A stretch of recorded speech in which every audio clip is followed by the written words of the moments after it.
evening, everyone. We welcome you to night number 4 of the 2024 SEMO Conference Tournament. As the tournament continues to grow, the games get larger and larger as we go, as two important semifinals tonight for the Sikeston Bulldogs and the Notre Dame Bulldogs. That'll be our first matchup at 6 p.m., and then that'll be followed by Cape and Jackson, the crosstown matchup coming up immediately thereafter. Welcome back stateside. Joe Northern, delighted to have you with us for the Nutrient Ag Solutions pregame report. It's not unexpected that these four teams are in these matchups tonight, but more so of the ways they got here at the end of the day. Sikeston, while the score does reflect 79-37, they did have a little bit of trouble trying to get things moving on all cylinders, facing off a very pesky Dexter defense in their opening round match. But as soon as we saw P.J. Farmer take flight and Markel Murray making his Bulldog debut, getting 21 and 16 points respectively, along with a slew of other Bulldogs just continuing to overpower the Dexter defense, it was pretty much all but a Bulldog win at that point in time. Now, they'll be taking on another form of Bulldogs that really likes to go on defense, but had some trouble shooting against Poplar Bluff in their win on Tuesday night. That is the Notre Dame Bulldogs. And two important shooters that you have to keep your eyes on are Brett Dohan and Colton Johnson. Dohan nailing down 21 points and the 4-point win over Poplar Bluff on Tuesday evening. So again, it's going to be a matter of defense and how quickly can either side of the Bulldogs begin. If Notre Dame can control the tempo against Sikeston, which, to be fair, this is only their second home game of the season and only fifth game overall of this 2024-25 campaign, expect this matchup to maybe be a little bit closer than you think. After all, 6 out of the 8 games in this tournament so far have been decided by 2 possessions or less.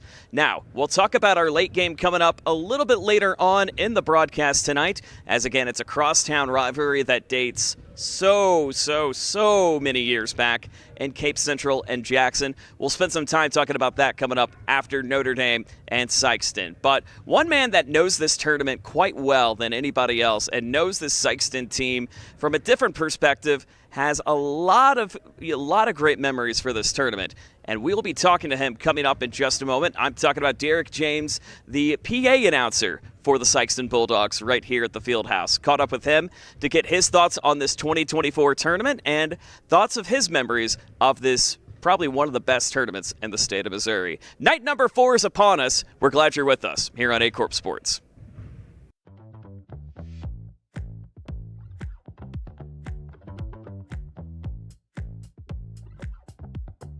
Tip-off between two forms of Bulldogs coming up at the top of the hour, joined by the voice of the Sikeston Bulldogs and Arena, familiar face, Derek James, also elementary PE teacher at Sikeston Public Schools. Derek, you've been behind this program for so many years. How would you say the optimism and the mood has been, especially with obviously all the changes we've seen over the last couple of seasons? Would you say the mentality is really title or bust at this point? Well, I mean, it's, that's hard to say, because winning state championships, especially in Class 5, are extremely difficult. It's difficult in every class. I'm not saying it's not, but it's just a difficult road every time you take the court in Class 5. You got so many great teams out of St. Louis that you have to knock off. However, having said that, there's no doubt this is a year that everyone's excited about. The team, I know they're excited to get back to it. And, we had a tough loss to Vianney last year in the quarterfinals. And that's a game we would love to have back, because we thought last year's team was the team that could have won it all, but just ran into a great team. I mean, they were great. They were really good. They had a 7'3" center who just really controlled the game defensively, and they shot the lights out that particular night. And but as far as this year's expectations, the town is pumped. The coaching staff is pumped. Everybody's excited about this team. It's just trying to get them back up to speed. It's early season. You don't know what you have. A lot of times, you have talent, but you got to put all your things together, your defense, your offensive plays, and things like that. I think if everything comes together like Coach wants to, and if they work like Coach wants to, this team could be as good as last year. Maybe, who knows? Maybe even better. Who knows? Absolutely. And of course, with you being behind the table this is your 8th go around for the SEMO Conference Tournament, what are some of your favorite moments that you've seen behind the table at the microphone? Well, as a Sikeston guy, every time we win it, I'm pretty excited about that. Well, of course. But I would say in recent years, last year's championship game with New Madrid was a tremendous game, tremendous atmosphere. New Madrid was great. They ended up winning state, of course, as we know, in Class 3. And that was a powerhouse battle of titans, that game last year. And just thinking back, I remember some Sikeston and Cape Central games there a few years back that were just absolute powerhouse Clash of the Titan type games in those years. The winner of those games that in district play usually went on to do great things too. There were some great Jackson teams we've seen over the years, and Charleston over the years. We've seen some of those great teams, and going back even further, back at the beginning, Notre Dame had some great teams with Paul Hill coaching them. Yep. And Ryan Willen and some of those guys. I mean, we've seen a lot. I mean, this tournament's existed, I think, since 2007. I think was the first year, if I'm getting my years right. Yeah, there's 19 of them. Let's just say that. So yeah, I think that's right. 2006, 2007 season. So many great teams in this tournament, and we always think it's among the best tournaments in the entire state. It's top to bottom as far as the elite level of teams that are in it. And, obviously the field house is a great arena to have this at. And it's fun time. I look forward to this thing every year. Absolutely, and so do we as well. Quick, while we have you here, I have a hunch on who you're predicting to win this entire tournament. But for what we have to coming up over the next couple of days, what are you most excited to see? Well, to me, the Thursday night semifinal games are, to me, sometimes as exciting as the championship night. You see some great matchups. I'm not going to predict the winners. I think you would. I'm going to hope. Well, yes. Obviously, being on the staff and all that stuff, but I do expect it. As far as Sikeston and Notre Dame, I think is a very difficult game for Sikeston. I'm not overlooking them at all, and I know the coaching staff isn't. Notre Dame is a senior, loaded team, very experienced, and a lot of the things they do could be problematic for the Bulldogs, or for Sikeston Bulldogs. And obviously, I think if Sikeston plays well, I think they could have an edge. But Notre Dame's not going to just lay down and just let them have it. And in the other semifinal, you have Jackson and Cape. Really, yeah. I think that's a great matchup. I think it's who knows, flip a coin, and Cape. I know they lost a game in the Fountain City Classic that they probably thought they would win, but they bounced back and won the third place game there, and then they won their first round game here. And then Jackson had maybe a tougher than they thought type game with New Madrid in the first round. So who knows? I mean, Jackson got the top seed in the Christmas tournament. Mm-hmm. So you don't know. I think it's almost a coin flip on this deal. And then, who knows what championship night will behold. But what a fun atmosphere. I think Thursday night it's going to be packed for both of those semifinal games. And then Friday night it'll be packed again. No doubt. Absolutely. Well, you're the man of law and order. Go have a great call for the next couple of games, and we'll see you out there. All right. Thank you very much. That is the voice of the Fieldhouse and Derek James. We'll be back with Sikeston and Notre Dame coming up in a moment.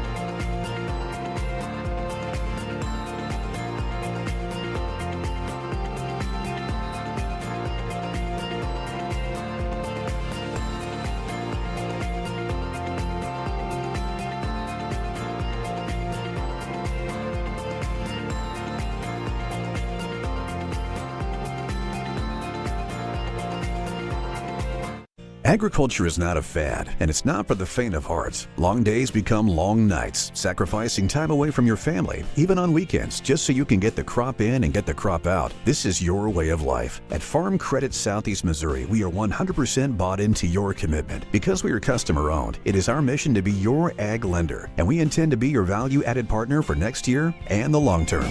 Your ag lender will always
At Young Real Estate, we understand the importance of face-to-face interactions. Our experienced agents are here to listen to your needs and personalize your home buying or selling experience. But we also recognize the power of technology. Young Real Estate offers virtual showings, allowing you to explore properties from the comfort of your own home.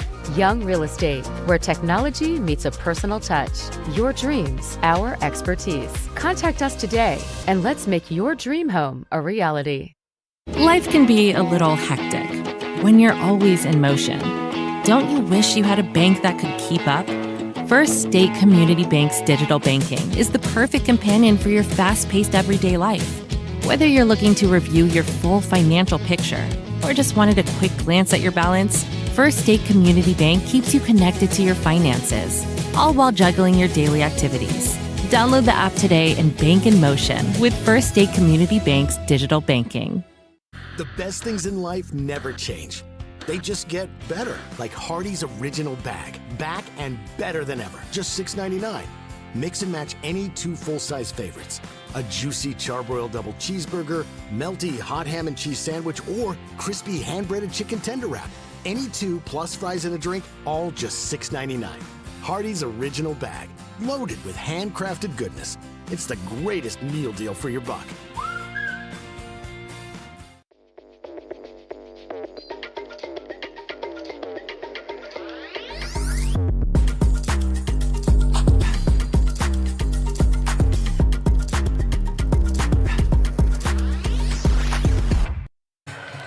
Good evening and welcome to semifinal night of the SEMO Conference Tournament from the Sikeston Fieldhouse right here on Aycorp Sports.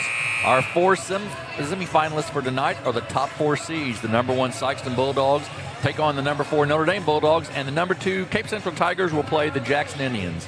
Alongside my partner for tonight, David Jenkins, I'm Jim Riker, and we are ready to bring you all of the semifinal action. Yeah, it's great to be back on the broadcast tonight. I've heard your voice many times. It's the first time we've ever done a game together. That's pretty fun here.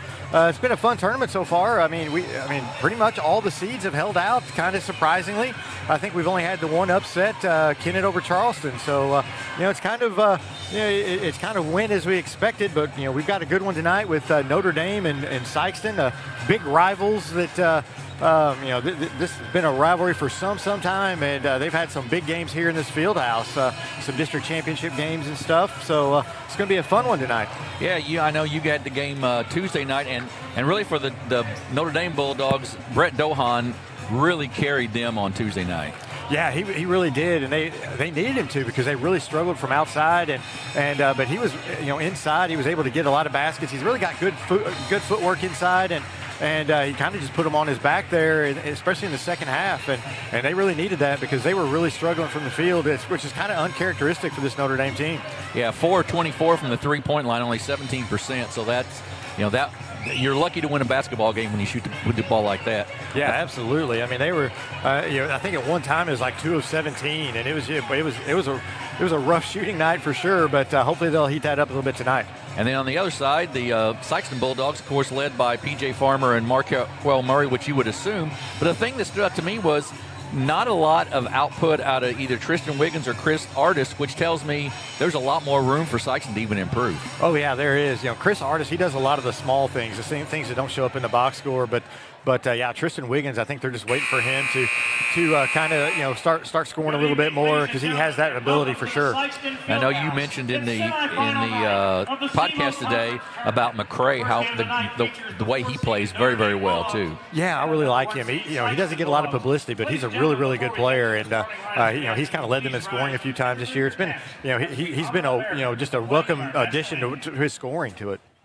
We're going to take a break. Be right back here with the starting lineups on Aycorp Sports.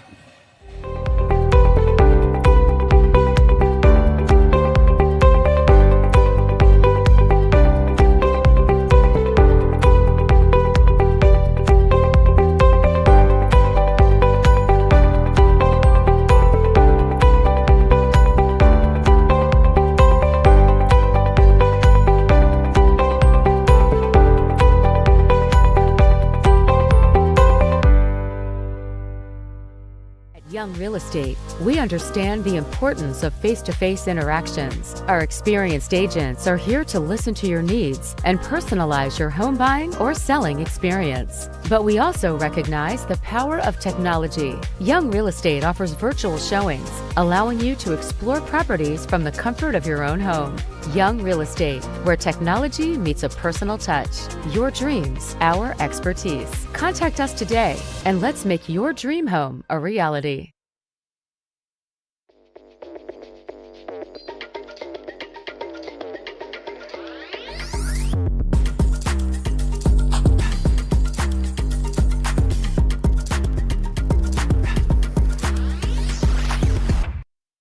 Back at the Sikeston Fieldhouse, Jim Riker and David Jenkins alongside for the starting lineups for tonight. The Notre Dame Bulldogs in their blue road uniforms.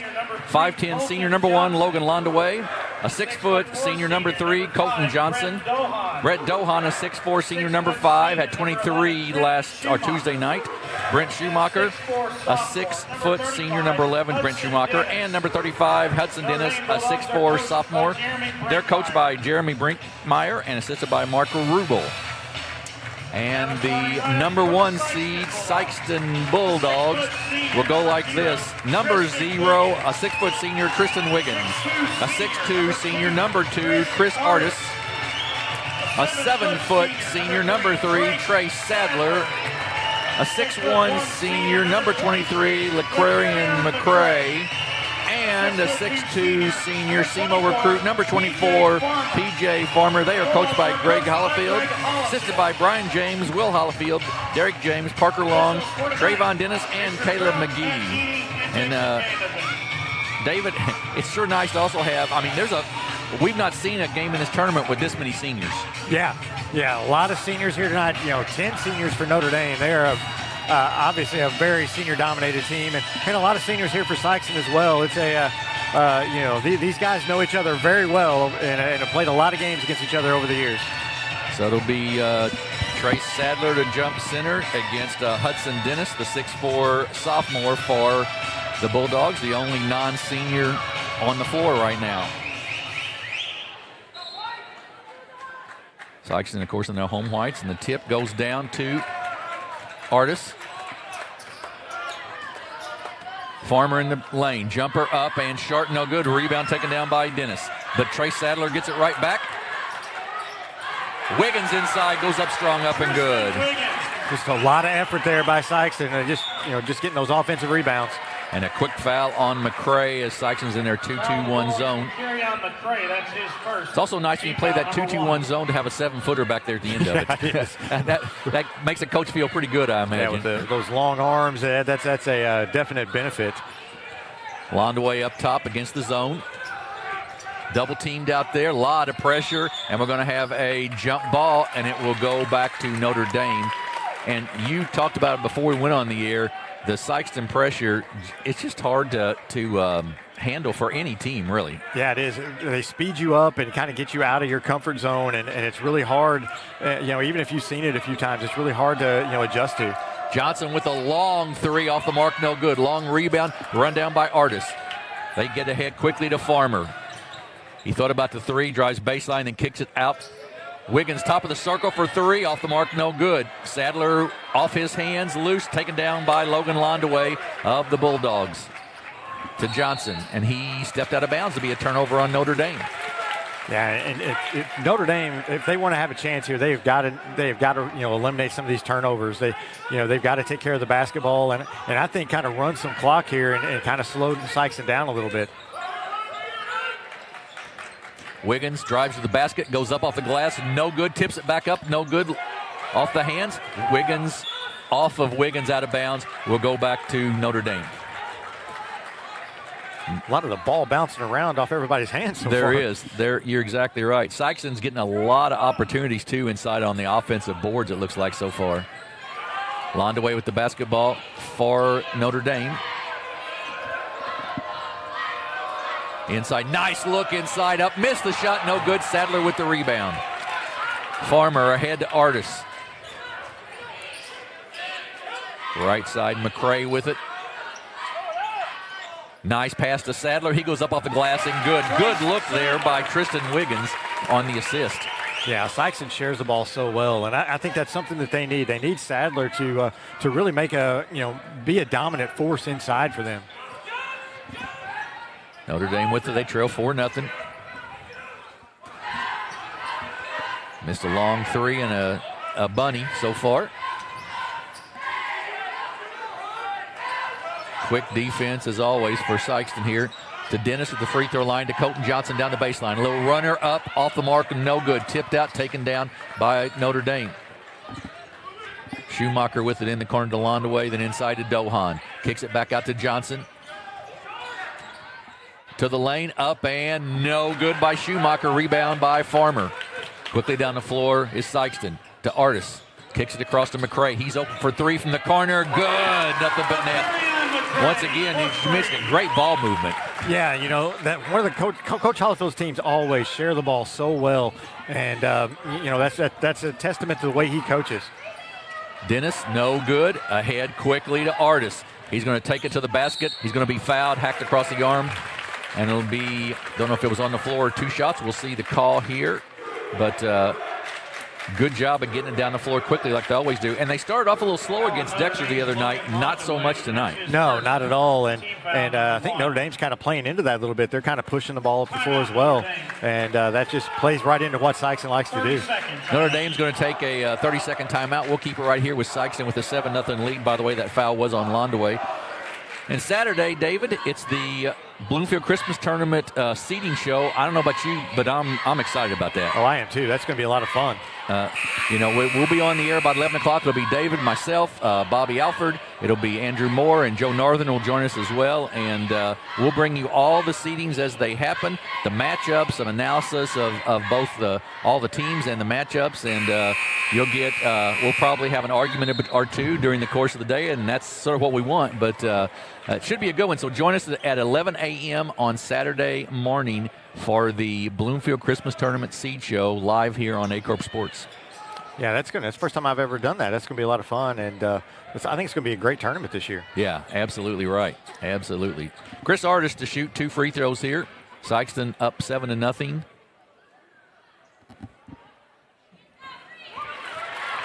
Goodwin checked in, as did Murray during that timeout for the Bulldogs. And I believe Kobe Thomas had to check in if Artis makes this free throw, which he does. So he'll take a little break here. So 3 subs here with 5, which is about 3 minutes gone in the first quarter, and it is 9-0 Sikeston. Yeah, and that's one thing they do. He makes changes a lot, and Sikeston will sub in and out, and they'll play a lot of guys, and that helps them play this style that they like to play, this up and down style. On the way inside, then a jumper by Dohan, good. And we're going to have a foul, I believe, on Hudson Dennis inside.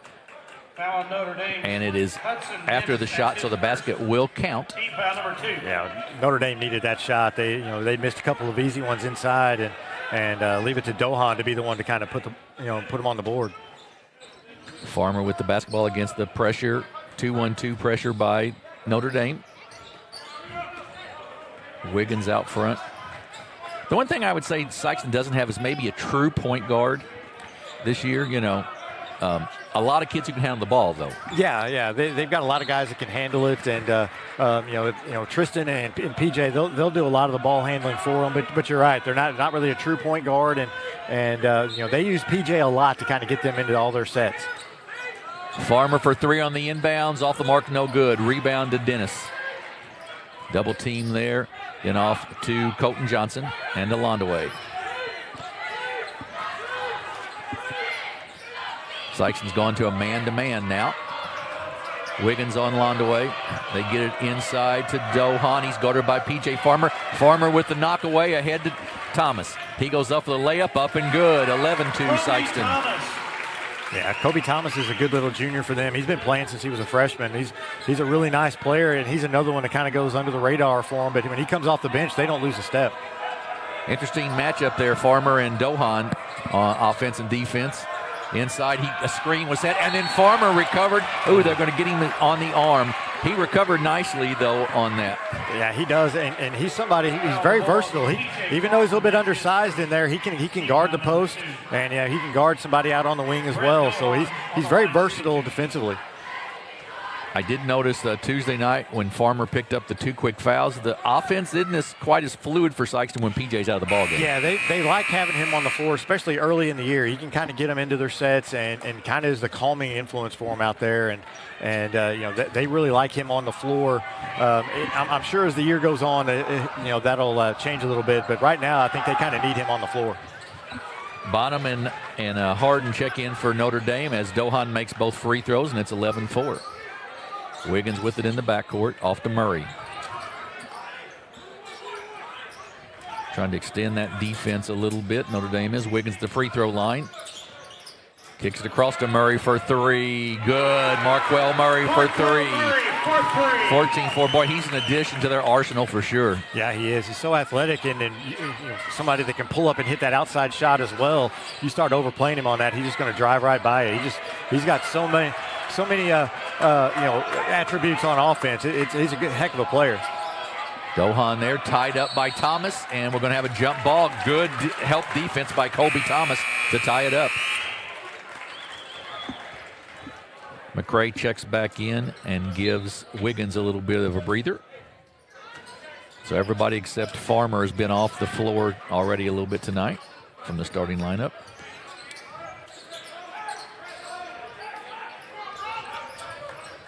Murray gets it inside to Goodwin, back out to Thomas, and then corner to P.J. Farmer.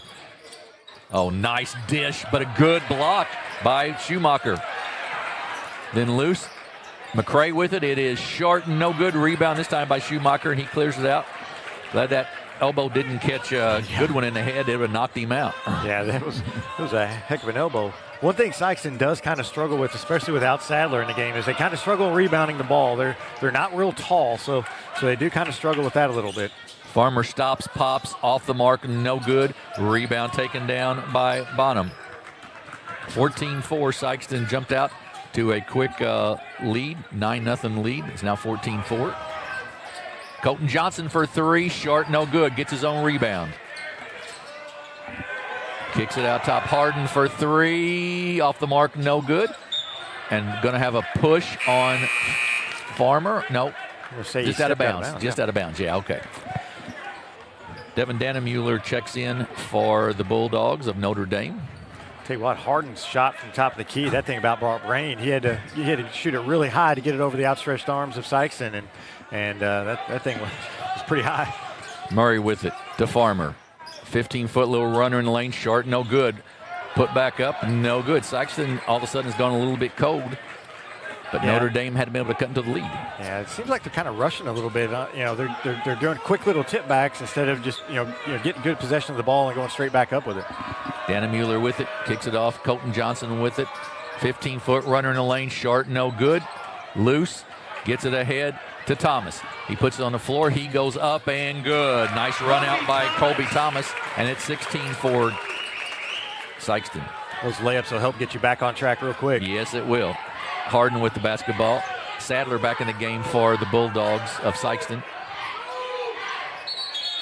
And that ties it up, and they'll go stay with Notre Dame. Third time we've had Sikeston tie up Notre Dame. Yeah, Sikeston is so active defensively. If you bring that ball down below your waist, they're going to try to tie you up every time, and that's happened already a couple times to Notre Dame. Hudson Dennis, Logan Londaway check back in for Notre Dame, and back in for Sikeston is Artis.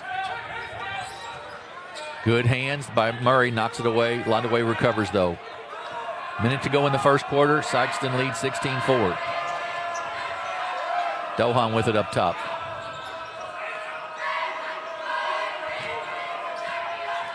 Londaway looking for someplace to take it. Right side, Dohan. Good jumper up and no good. Farmer with it for Sikeston. Sees an opening, takes it down the lane, gets tied up. There'll be a foul, I believe, on the floor, and will go out of bounds to Sikeston. I think PJ kind of got bailed out by that foul a little bit. He kind of got in there and didn't really have anywhere to go. You're exactly right. Harden's foul, his first team foul number 3.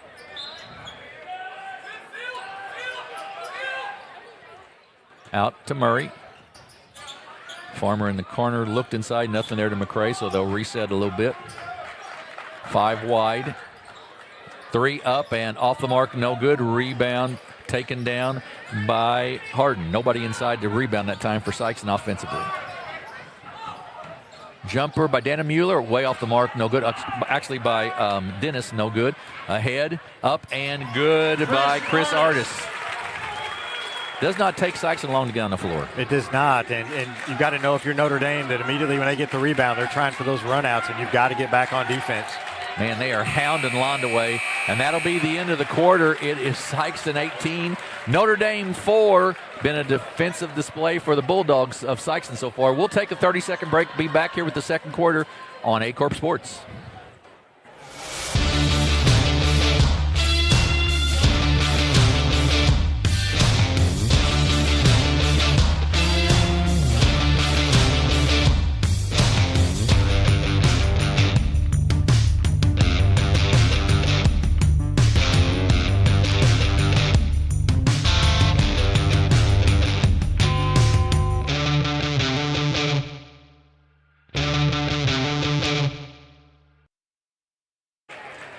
We are back at Sikeston High School. The Sikeston Bulldogs lead the Notre Dame Bulldogs 18-4 at the end of the first quarter. Jim Riker and David Jenkins with you. And David, Sikeston only shooting 7-21, 33%, but a 1 of 13 for Notre Dame so far. Wow. Yeah, and the same thing they had happen to them on Tuesday night. They're just really struggling from the field, and I think it's the same case that they had is the defense is just speeding them up. Sikeston speeding them up. They're taking some quick shots and maybe some ill-advised shots, and they're just not falling for them. And you're going to have to find some offense if you're Notre Dame to stay in this basketball game.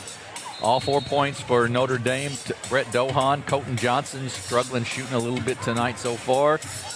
Points spread out pretty evenly for Sikeston as you would usually figure. And that's 18-4 lead and P.J. Farmer with no points. Yeah, and that's kind of odd, but he does so many things for you. He already has 4 rebounds. The rebounds 16-10 in one quarter. Sikeston up on the rebounding advantage right there, but that's a lot of rebounds for one quarter. Absolutely it is.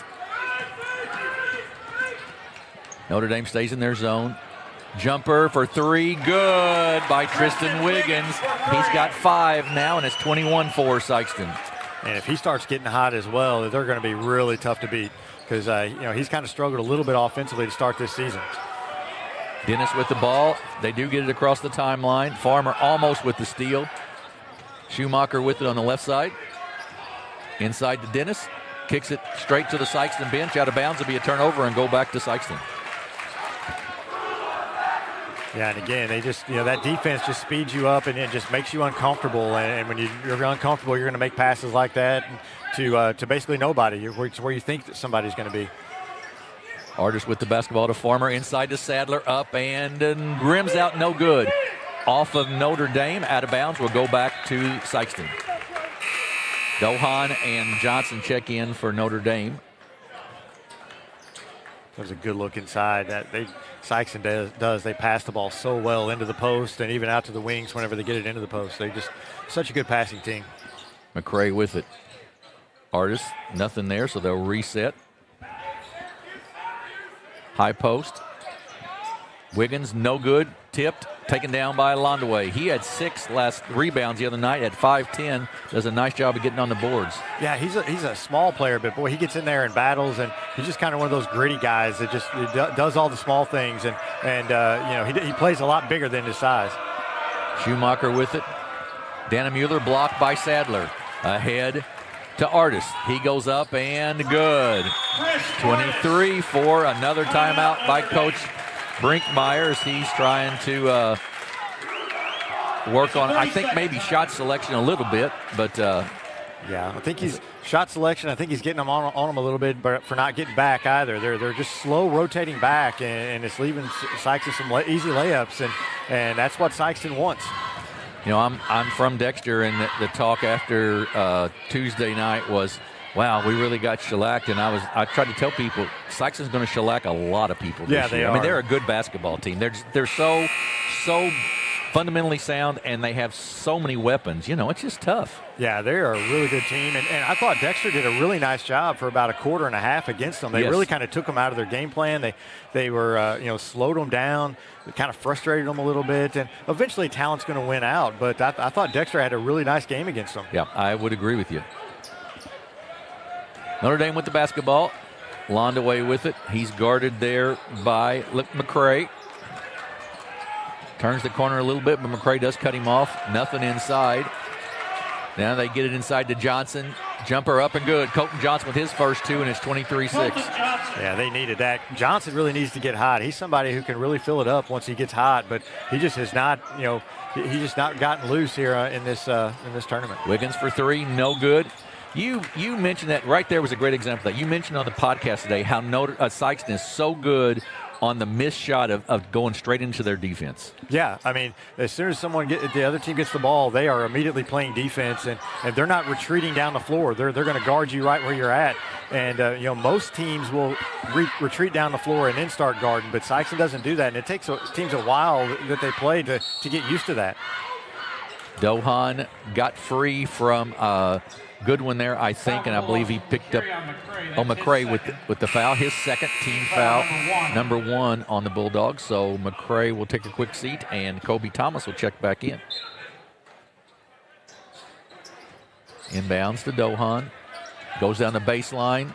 Good job of Farmer of just getting in his way there on defense. Then off to Murray, boom! And it's 25-6. Yeah, he is an athlete. He absolutely is. Most people cannot do that. So that's pretty impressive. Yeah, you're exactly right. Johnson with it on the outside. Farmer, and PJ's going to get a little too aggressive there, and he'll pick up the second foul. Yeah, he wanted that steal, but he did. I think he got him with the body a little bit. Good call by the official. But yeah, Sikeston is they just swarm you. They're just relentless. If you have the ball in your hand, they are all over you, and a lot of times that leads you to pass that ball quick because you don't want it because they are constantly on top of that ball handler. Malachi Davis checked in for Farmer, and a steal by Goodwin. He goes up and misses the layup, no good. Tipped off of Londaway out of bounds. Will go back to Sikeston. And that's about the third or fourth one we've seen inside for Sikeston that they've missed tonight. Yeah, I think he got up there, and I think he was kind of, in between to whether he was going to, dunk it or lay it up. And I had someone tell me a long time ago, if you have to think about it, you lay it up. Right, absolutely right. In the corner, Thomas for three, and out, no good. Tipped again. Wiggins right there. He'll be fouled inside by Dohan and go to the line to shoot two. Yeah, Sikeston's really doing a nice job on the boards tonight. They're up 19-11, and Notre Dame's got they have some size inside, and they rebounded the ball pretty well against Poplar Bluff the other night. But Sikeston's doing a really nice job tonight. And 11 of those rebounds, offensive rebounds, so even more impressive. Free throw by Wiggins, good. He'll have a second. 26-6, 20-point lead for Sikeston here. 5:04 to go in the first quarter of this first semifinal of the night at the SEMO Conference Tournament. Second one, good.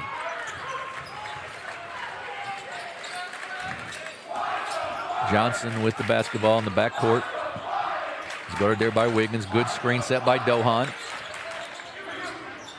And a steal by Murray. He's so quick. That was just, most people, that ball's going right past him, and he was able to see so quick, he was able just to grab it out of the air. Yeah, it wasn't even a tip. He just flat out grabbed it.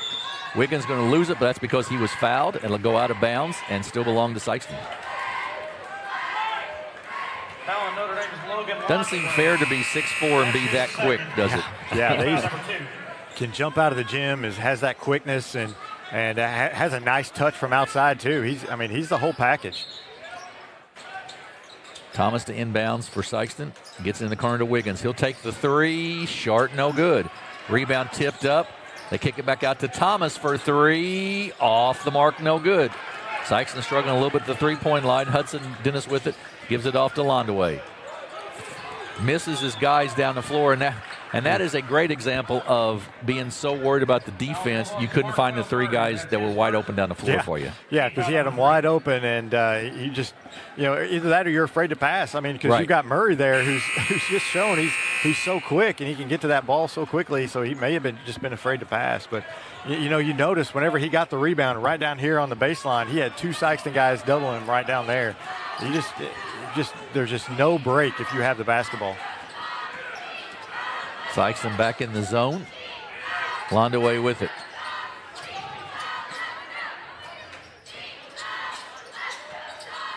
Looks inside, nothing there. Right side. They kick it down to Bonham. And Londaway saves it from going back court, and he walked. He sure did. He took an extra step there. He was so worried about keeping it from going back court, I think. And right there, Sykeston's doing it in a man-to-man, and right there they were back in their 2-3 matchup, which they've ran for years here. Just recently, last couple of years, Coach Hollfield's been implementing a lot more man-to-man, but the 2-3 matchup, that's kind of been their bread and butter over the last few years. McCray for three, top of the circle, off the mark, no good. And we're going to have a foul on the inside, and that's going to go, I believe, on Schumacher. As he was trying to block out Trace Sadler. Foul on Notre Dame's Trenton Schumacher. That's the second team foul. Team foul number 3. Sikeston 3 of 11 right now from the three-point line. They get it out to Sadler, to Murray. Spin move in the lane, up and off the glass, no good. Murray gets the rebound, though, and he's going to have a foul on Londaway. Then he sits out here and drains a three after the whistle. Right. That's his second. That was on Schumacher, excuse me, his second.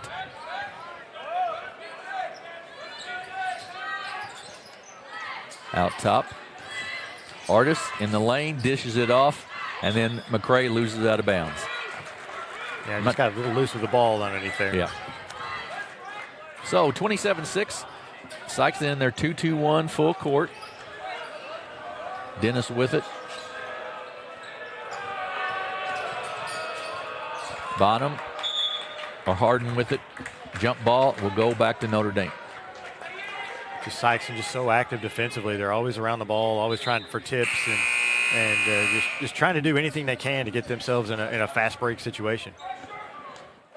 And Brett Dohan checks back in for Notre Dame. Down the baseline, spin move, up and good. Great move by Dohan. He's got 6. Yeah, he's got some really nice footwork underneath there and does a nice job. I think they need to feed him a little bit more in the post. Murray misses the 3. Rebound taken down by Harden. He gets double teamed there. Then ahead to Londaway. 3-on-2. They tried to get it inside, but just threw it away. And it'll be a turnover. Yeah, he waited just a hair too long to get that pass inside. If he would hit him just a little bit quicker, he would have had a lot better entry pass there. And he waited just a hair long, and he had to try to go around the Sikeston player, and that forced it to go out of bounds. Kobe Thomas checks in. It's interesting watching these coaches early in the season as they're figuring out what their rotations are going to be. That you think but then things change during the course of the season a little bit. Yeah, it's always kind of a a work in progress, I think, and you just want to have that lineup for sure set by February. Right. That's going to be the third one on Schumacher. He got his hands there on McCray. Go out of bounds to Sikeston. Trenton Schumacher, that's his third. Team foul number 5. I think they'll be shooting here. There will be. Team foul number 5. Okay. So that will send McCray to the free throw line to shoot 2. McCray to the line, shooting 2. Notre Dame 4 points in the first quarter, 4 points here in the second with 2:41 to go before halftime. So they have struggled scoring, no question. Yeah, 3 of 16 from the floor again. They really struggled last night as well. McCray's free throw is good. And Colton Johnson checks back in for Schumacher. Colton Johnson, somebody they really need to warm up. He had, I think, over 20 in their first game against Fredericktown. He's somebody who can really fill it up, but he's just really struggled in this tournament so far. Dohan with the rebound, gives it off to Johnson. Sikeston off the miss with a lot of pressure. On the way, back to Johnson. They get it across the timeline, but in a bad spot. Steal by the Bulldogs. Ahead, up, just a little out of Murray's reach. That was going to be a highlight reel. That was going to be a highlight reel one. McCray checks out. Wiggins checks in for Sikeston. Yeah, that would have been one that would be replayed a number of times if he'd have got that one. Ahead to Johnson. They get back nicely on defense and kick it out to Dohan. He goes down the lane, works hard, gets up, and no good. Out of bounds. Will go back, I believe. Let's see where it's going to go here. Nope, going to stay with Notre Dame. Yeah, Dohan was a great move there to get around Sadler, but just wasn't able to finish it. Artist in for Murray. Johnson for three. There it is. Colton Johnson for three. He's got 5 now, and you're right. They've got to get him heated up. Just some confidence, if nothing else, going into next week in the Christmas tournament in Cape. Yeah, he is a good shooter, and I'm sure he'll get all this stuff worked out soon. Back out to Wiggins, 28-11. Right side to Thomas for three from the corner. Good. Colby Thomas for three. He's got 7 now. Tied for the lead in scoring tonight for the Bulldogs. They just have so many guys on this team that can score. It's just, it's almost not enough basketballs to go around. Dennis has to run down the air pass. He's guarded up the front there by Thomas. Then off to Londaway. Tries to get around Artis and can't. Right side, jumper, Harden, no good. Loose, right back up, no good. And then Sadler with the rebound. He gets it out and then stolen away by Dohan. Inside, up, and no good. Oh, what a move by P.J. Farmer. He's down the floor all the way to the basket and good. That one, you just sort of, I'm going to take that myself, thank you. You can tell. With that little spin move, it's like, this one's mine, guys. Right. It's his first basket of the night, and they've done all this without P.J. even scoring. Dohan in the lane, off the mark, no good. Ahead to Artis. Up, and another great run-out basket for Sikeston. And they're putting a little spurt together here, 35-11. Off to Dennis, back to Dohan. Tipped. Oh, can Artis get there? Not quite. Great hustle, just couldn't quite get there. Yeah. Go ahead. Sikeston putting together this run. They're known for this. This press.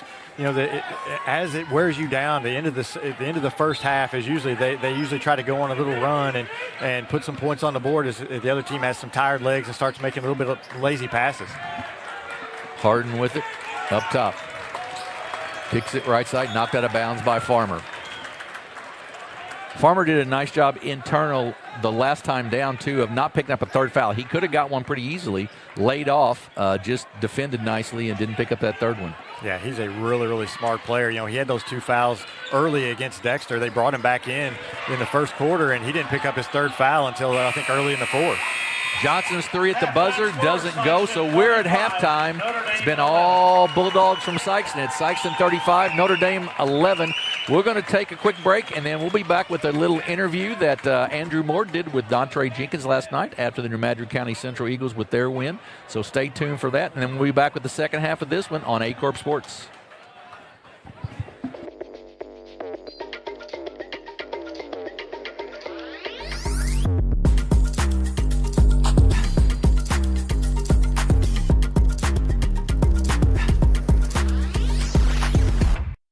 Andrew Moore here from Aycorp Sports, here with Dontre Jenkins, head coach of the New Madrid County Central Eagles. Coach, what'd you think about that win? Man, our guys came out and competed. They put 4 quarters together, against a competitive Kennett team. They kept fighting. The shots that they normally make, it started falling short on them, so we kept competing to the end. And we started making some shots that we hadn't been making all year, so that was a plus for us. The defense, we stepped it up. Like I said, our bigs was rebounding good for us. Our guards were taking care of the ball. And when we got the opportunity to go to the rim, we was finishing. Now, just to start off the season, those 5 losses were really big games, and it's a really tough schedule, especially to start out the season. What was kind of the motivation to do that? I think I had to pull back the reins a little bit. I was used to that group I had last year. I expected a lot more out of these guys early on, so I came in and talked to them. We had a heart-to-heart conversation, and I understood where they was coming from. They understood where I was coming from. And after that conversation, we came out and played a tough game against Jackson, and then we come out and get a win today. So I feel pleased with the effort that I'm getting out of guys right now. Yeah, completely young squad, very talented, just from the jump already. What's kind of your expectation going forward in the season too? Because this first win, I think that's going to motivate your guys a little bit more. I told the guys at the beginning of the year that a lot of people say we're rebuilding. I told them we're just reloading. So we got a young group. They taking heed of what I'm coaching and what I'm teaching them, and they putting it in their back pocket, and they stepping up and answering the challenge. So early on we might struggle, but middle of the season, late in the season, I think we'll be where we need to be at. Awesome, Coach. Appreciate it. All right, thank you.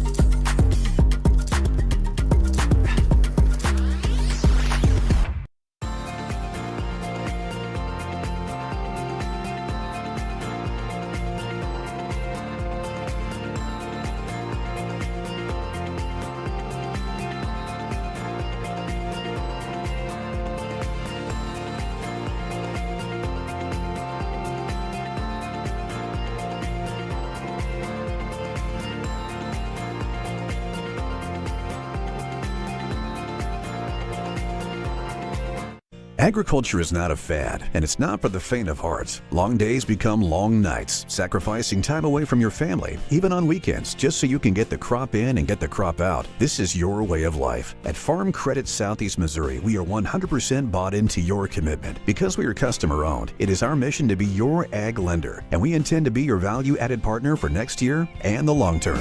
Your ag lender will always be there.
At Young Real Estate, we understand the importance of face-to-face interactions. Our experienced agents are here to listen to your needs and personalize your home buying or selling experience. But we also recognize the power of technology. Young Real Estate offers virtual showings, allowing you to explore properties from the comfort of your own home.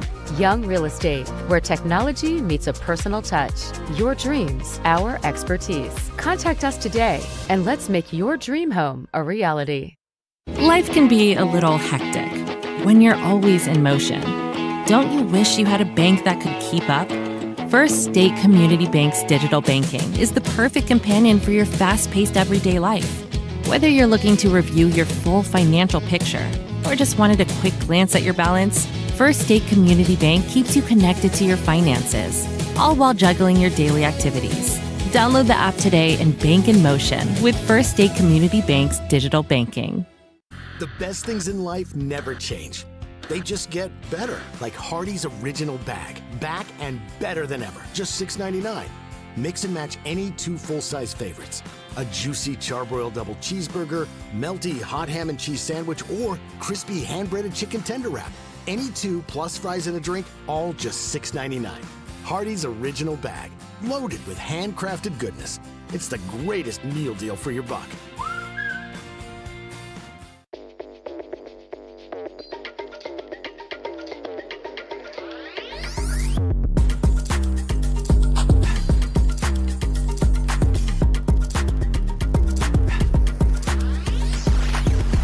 At Focus Bank, we understand your community because it's our community too. With branches across Southeast Missouri and Northeast Arkansas, Focus Bank offers services such as fraud protection, really free checking, and mobile banking that lets you bank simply and securely. Anytime, anywhere. Stop by any of our branches or visit us online to open an account today. Plus, you'll receive an awesome free gift just from opening your really free checking account. And when you refer someone who opens an account, you'll both receive a gift. Focus Bank, member FDIC, equal housing lender.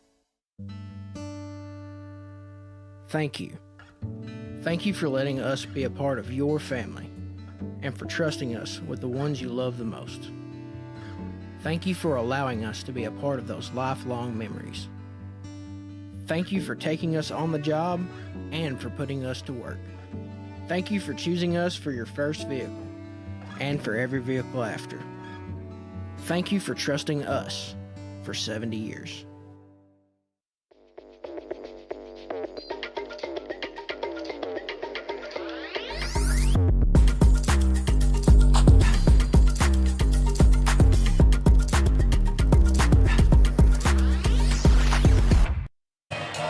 Back at Sikeston High School, we're at halftime. The Sikeston Bulldogs lead Notre Dame 35-11 in this semifinal of the SEMO Conference Tournament. Jim Riker and David Jenkins with you. And David, let's look at some stats real quick. Yeah, I mean, you look at Sikeston, they've got a 24-point lead. They've only shot 34%. That's pretty good, but they put several guys in the scoring column. Chris Artis has 8 to lead them. Kobe Thomas has 7, and Tristan Wiggins has 7 as well. Markel Murray 5, and Trey Sadler 2, 4 for LaCarrion McCray, and 2 for PJ Farmer. But only shooting 34%, and still they have a 24-point lead. So far, the Notre Dame Bulldogs, they're 11 points. And they're only shooting 17%. So right. That helps build a 24-point lead. They've only got 2 guys that have scored. Colton Johnson has 5. Brett Dohan has 6. And really, I mean, they just have not been able to get on track offensively. And they are just struggling to shoot the ball. I mean, you're looking at 3 of 16 from 2, 1 of 7 from 3. It's just been a struggle for them to find points. And only 23 shots, and there's the other difference. 23 shots for them, 38 for Sikeston. So you shoot 23 shots and only shoot 17%. With 38 shots and even only 34%, that's going to give you a 35-11 lead here. Yeah, you know. 8 turnovers in the first half. That hurt them as well. Right. A lot of second chance opportunities for Sikeston too. They hold the rebounding edge 24-16. So it's just kind of just a complete domination really by Sikeston so far in this first half. 35-11. The second game tonight will be the number 2 seed Cape Central Tigers and number 3 seed Jackson Indians, which should be a good matchup. Being a Cape Central grad, I know there is no love lost between those 2 teams whatsoever. Yeah, we've got 2 rivalry games tonight. I mean, there's no love lost between these 2 teams either, although I do have to say that this rivalry's kind of went down a little bit in a few years now that they're not in the same district. I think the rivalry between Sikeston and Cape Central has kind of amped up a little bit more over the years, but it's still not a lot of love lost between these 2 teams. And man, Cape and Jackson, there's never been any love lost between those 2. No. Those 2 have always been big rivals. Absolutely not.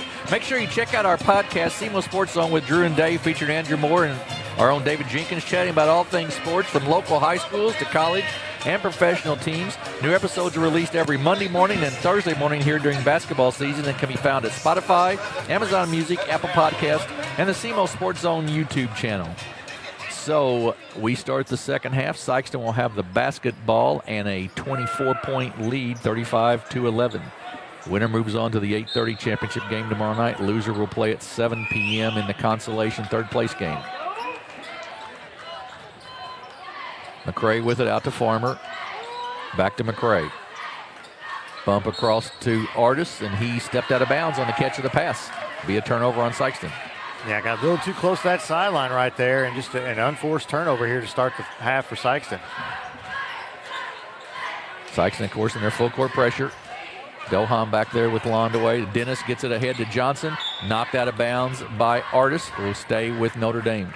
One thing I've noticed is Notre Dame's just kind of floating around with the ball, waiting for it to come to them. And you've got to go to the ball when you play a team like Sikeston because they're so quick to the basketball. You've got to make an effort to go toward the basketball.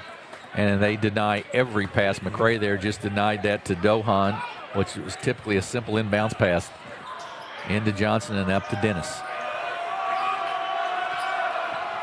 Landaway with it. Gets it back up top. Johnson for three. Good. Colton Johnson heating up a little bit from the three-point line. That's 35-14. Yeah, Notre Dame really needs him to start hitting from outside. And if they do, I mean, it may not matter in the long run today, but great. Good feed by Wiggins. Yeah, it may not matter in the long run today for Notre Dame, but you want to get him hot for tomorrow, so that it'll help tomorrow's game. Dennis brings it down. Kicks it back out to Landaway, back to Johnson. He drives inside now, kicks it across. Farmer with his quickness knocks it out of bounds. Yeah, that was a nice alley-oop to Sadler down here on the offensive end for Sikeston. He does that so well. He just kind of hangs out around on the baseline and floats around and tries to get behind the zone whenever they're in the zone and for those alley-oops. Johnson to Dennis. Cross court Schumacher. Corner Landaway. They close out on him nicely. And back up top. Dennis at the free throw line. You want to get it to Johnson right there for three. Good. There we go.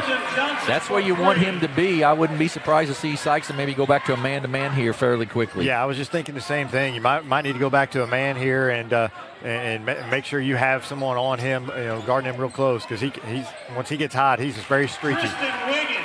Wiggins in the lane. He's got 9 now, and it's 39-17. Schumacher gets double teamed, but gets out of it to Johnson. He's feeling it now, David. He is feeling it. He's got 14. Yeah, like I said, he's very streaky, and he can hit them, and he can score in bunches. And if you're Sikeston, you don't want to let them, get back in this game. Sadler inside, not a bad pass, just off the hands of McCray, and taken away by Landaway of the Bulldogs of Notre Dame. Across to Johnson. Down to a 19-point game. Was 24 at the half. Right side, Schumacher to Dennis, to Dohan down the baseline. Reverse layup, no good. But a great tip by Hudson Dennis for the basket.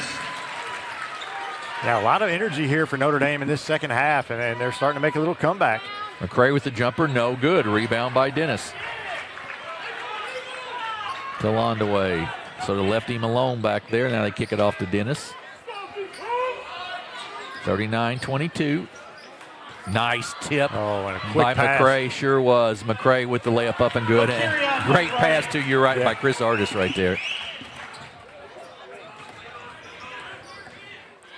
They're just so quick defensively. McCray almost with the steal there. Now they get it across to Johnson.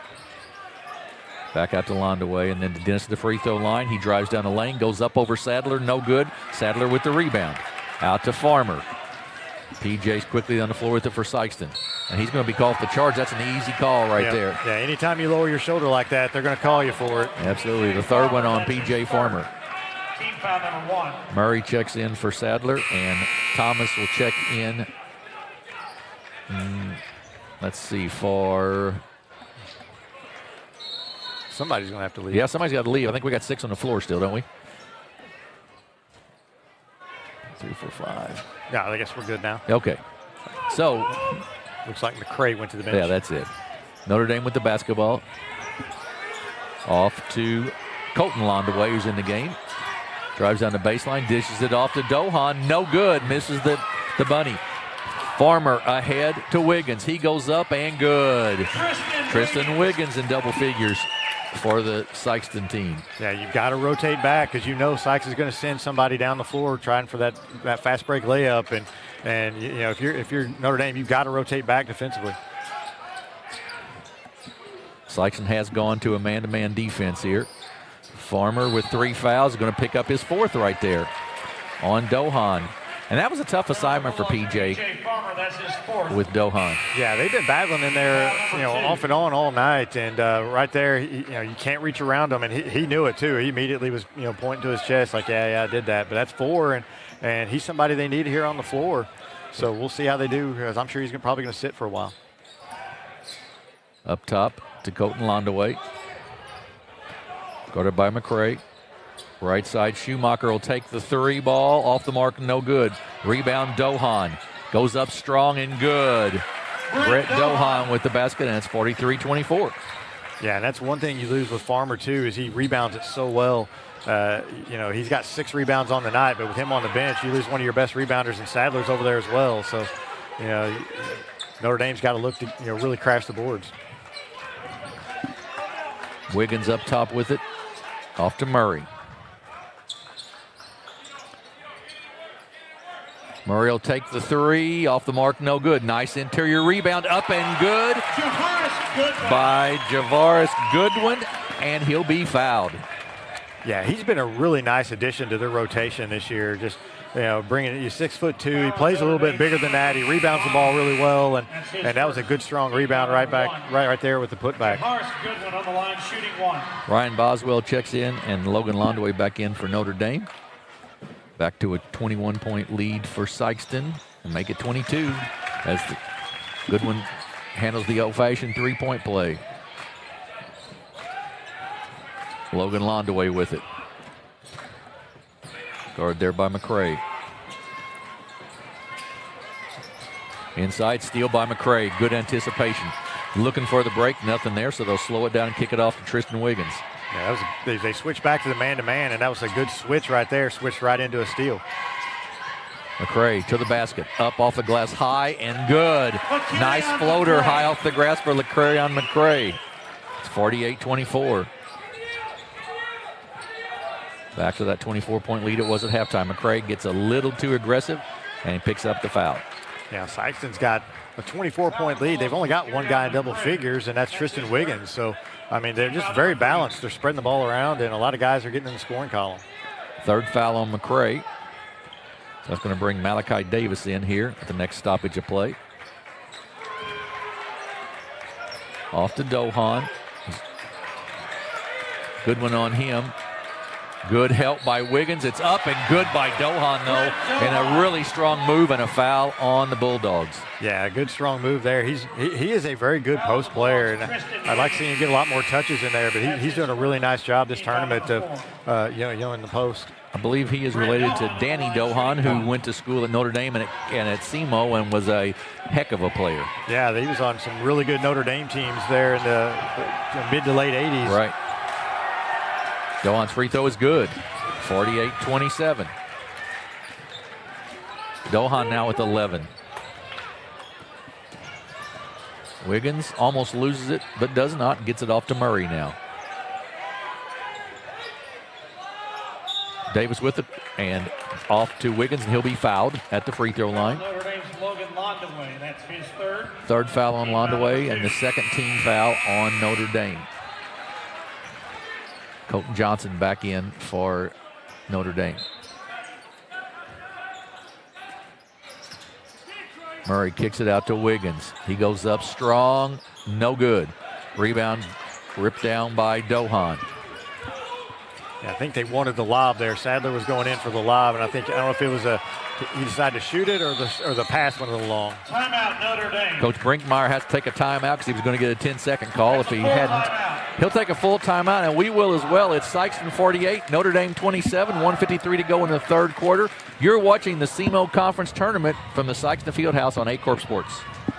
Agriculture is not a fad, and it's not for the faint of heart. Long days become long nights, sacrificing time away from your family, even on weekends, just so you can get the crop in and get the crop out. This is your way of life. At Farm Credit Southeast Missouri, we are 100% bought into your commitment. Because we are customer-owned, it is our mission to be your ag lender, and we intend to be your value-added partner for next year and the long term. Your ag lender will always be there. The Bloomfield Christmas Tournament is less than 20 days away, but you don't have to wait that long to get your first taste of this historic event. On Saturday, December 14th at 11:15, we'll have the live seat announcement show with myself, along with David Jenkins, Bobby Elford, and Andrew Moore, and with a special appearance by Joe Northern. We'll go through all of the seedings, the matchups of the first round, and our thoughts on each of those. Join us on the Aycorp Sports YouTube channel and the Facebook page for that Saturday morning at 11:15. Here, David, 21-point lead. Notre Dame, you feel like is whittling it down, and they've only picked up 3 points here actually in 6 minutes. Yeah, and you think you're making some progress, and you look up the scoreboard, and it's like, well, maybe not much. Right. Sikeston just keeps coming at you with different players and just, just so many good athletes out here for them. It's just really tough to make a big run against somebody like that. Londaway with the basketball for Notre Dame up front. Logan Londaway. Scored out there by Thomas.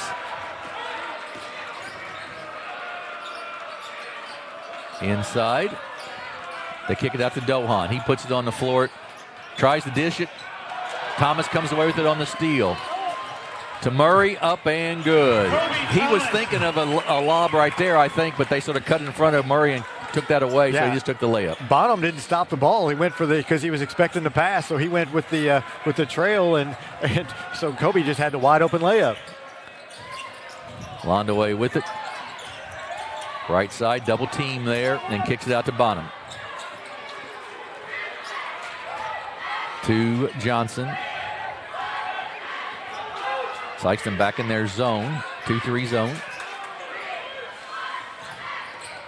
Dohan at the free throw line, tries to drive inside against Sadler. Good job of Sadler of keeping his feet, but a nice pass out by Dohan to Johnson, and he knocks the three down. Yeah, if you're Notre Dame, that's what you got to do against that 2-3 matchup. Is you got to rotate the ball and get it. You can rotate that thing enough and get your shooters open, and it's you're gonna have to be really, really quick to get out there and challenge it. And Notre Dame's doing a really nice job in that zone, finding Johnson. Sikeston looking for one shot here to end the quarter as they lead by 20, 50-30. Just about 10 seconds to go in the quarter. Murray puts it on the floor, drives to the basket, up and good. And he made that look awful easy. Yeah, that was. He is a very impressive player, especially offensively. Johnson with the long three at the buzzer, off the mark, no good. So we've got a 22-point lead for the Sikeston Bulldogs as we head to quarter number 4. It's 52 for Sikeston, 30 for Notre Dame. We'll take a 30-second break and be back here with the fourth quarter of this semifinal game on Aycorp Sports. Life can be a little hectic when you're always in motion. Don't you wish you had a bank that could keep up? First State Community Bank's digital banking is the perfect companion for your fast-paced everyday life. Whether you're looking to review your full financial picture or just wanted a quick glance at your balance, First State Community Bank keeps you connected to your finances, all while juggling your daily activities. Download the app today and bank in motion with First State Community Bank's digital banking. We're back at the Sikeston Fieldhouse, Greg Hollifield Court here in Sikeston, Missouri, and it's the Sikeston Bulldogs, the number 1 seed, leading the Notre Dame Bulldogs, number 4 seed, 52-30. Jim Riker and David Jenkins with you. And David, that quarter, Colton Johnson found his range finally, shooting a three. Yeah, he did. He's up to 17 points. I think he hit, 3 or 4 threes in that, 4 threes there in the third quarter. And they needed them, and they're hanging in there. They were playing with a lot more energy. They're really moving the ball well against the Sikeston zone. So we'll see if they can continue to cut in this lead a little bit here in the fourth quarter. Thing that impresses me on Sikeston, 22-point lead, and P.J. Farmer with only 2 points. Yeah. I mean, that's saying a lot, I think, about how balanced they really are. Yeah, and I mean, you just look at all the guys that they have that have scored. I mean, you only have one guy in double figures, but you got several with 8, a couple with 7. I mean, it's it's a very balanced team. They don't just have to have one guy step up and score. Johnson with the basketball, kicks it off to Dohan. Man-to-man for the Sikeston Bulldogs. Off to Johnson. He drives down the baseline, gets it knocked out of bounds, and actually lost off the hands of Johnson. Thomas with good defense right there. Kobe Thomas is getting him some great minutes tonight. Yeah, he is. He's a really, really good player. And like I said, he's been playing here since he was a freshman. He started seeing varsity time then when he was a lot smaller, actually. But he's really developed into a fine player, and they're fortunate to have him for one more year. Sikeston with the basketball, back out to Murray. He's going to be fouled out there by, I believe, Harden. That'll be the first team foul. Brody Harden, that's his second. Harden's second. Our next game, the Cape Central Tigers and the Jackson Indians, the 2 and 3 seed in this tournament. We'll come to you next here on Aycorp Sports. Then we'll have 3 for you tomorrow night. The 5th place game, the 3rd place game, and the lane opens up for Murray there. He just lost control and out of bounds. Yeah, very nice play by Notre Dame. Looked like somebody got their hand in there and kind of knocked it away, but it looked like he was going to get another easy layup. Inbounds to Johnson. And Dohan with it. They get it across to Schumacher. Inside up, Dannemuller, no good. Rebound by Sikeston. Thomas with it down the floor. That's a 7-footer right there, altering his shot. Just because it's tough. You don't see many 7-footers around here, and it's tough to shoot against. Exactly right. Harden with the rebound for Notre Dame on the miss by Murray. Free throw line to Dohan. Out Johnson open for three once again. Good. Colton Johnson with 20 now. Yeah, he is a streaky shooter. He and when really he gets hot, boy, he starts feeling it. Thomas on the floor, a little runner in the lane. Good, Colby. Oh, Tristan Wiggins. And he's got 13 with 7 rebounds. Yeah, he's played really well tonight, and I know that's a welcome sight for Sikeston. I mean, once you get everybody clicking at the same time, they are going to be a dominant basketball team. Johnson with it. Bottom thought about it, then goes cross court. Schumacher. Guarded over there by McCray. Nope, by Davis. A little runner in the lane, no good. Murray with the rebound. Loses his footing, but I believe that's going to be a foul on Brett Dohan. Yeah, tough foul. He was kind of knocked down and landed on the back of Murray there, and he's going to get called for the foul. Just that's a tough situation if you're Dohan. 4 new in for Sikeston. So we've got Goodwin, McCray, Wiggins, Farmer, and Artis in the ball game for Sikeston right now.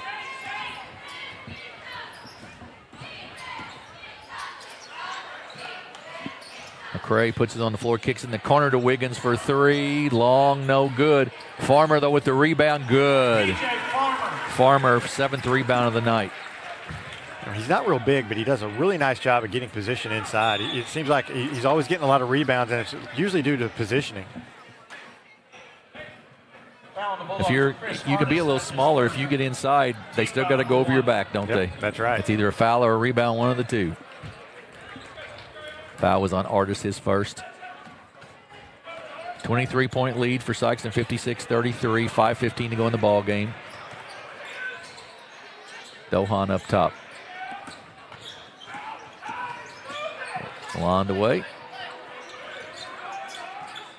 Schumacher with it now, guarded there. Dennis tries to go inside against Wiggins.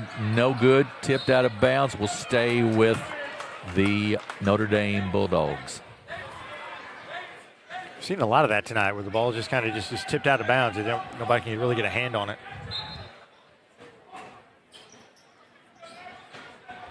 Up top to Dohan. In the lane. Shot is no good. Dennis gets the rebound, though. Puts it back up and in. Hudson Dennis. Nice looking sophomore, and it's 56-35. Yeah, good strong take there. Kind of a strange semifinal night. The crowd just has really never gotten into this tonight, and it's kind of strange to see on a semifinal night. Nice crowd, just haven't gotten into it. McCray with the nice drive down the baseline, up and good, and he's fouled. And you're right, it's been a pretty quiet. Of course, Sikeston jumped out right off the bat, had a 14-point lead, 18-14 in the first, and sort of took both crowd bases out of it a little bit. Yeah, it did. I mean, very seldom do you take your own crowd out of it, but you jump to such a big lead, your own crowd was like, yeah, okay. Yeah, exactly. Third foul on Dohan there. McCray to shoot. He's in double figures now with 10 points.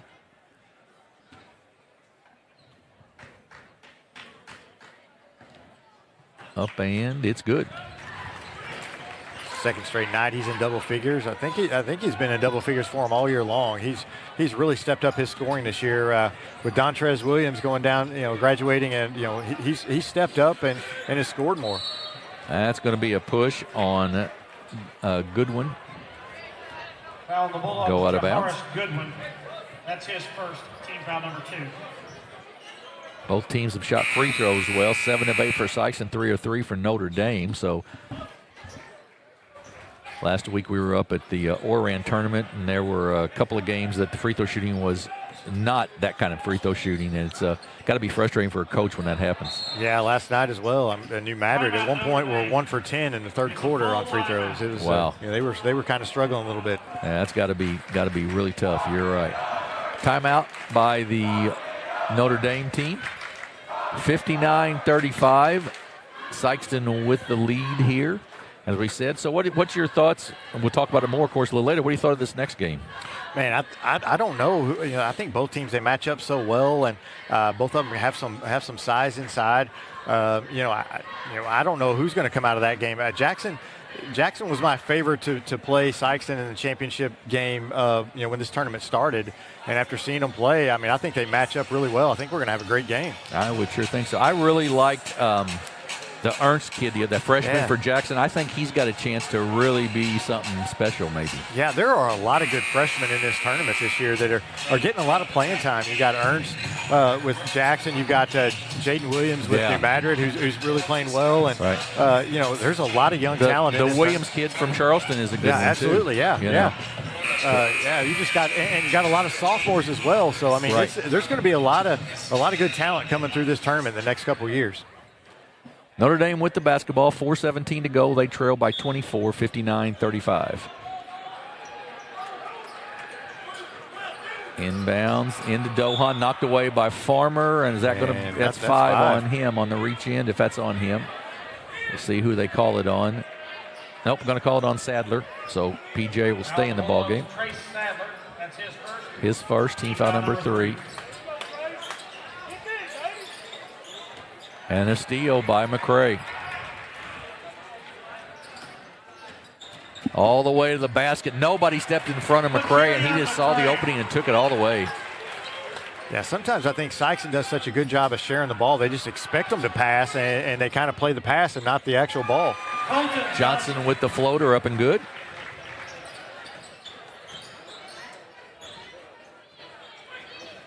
Farmer with it up top, kicks it off to Artis.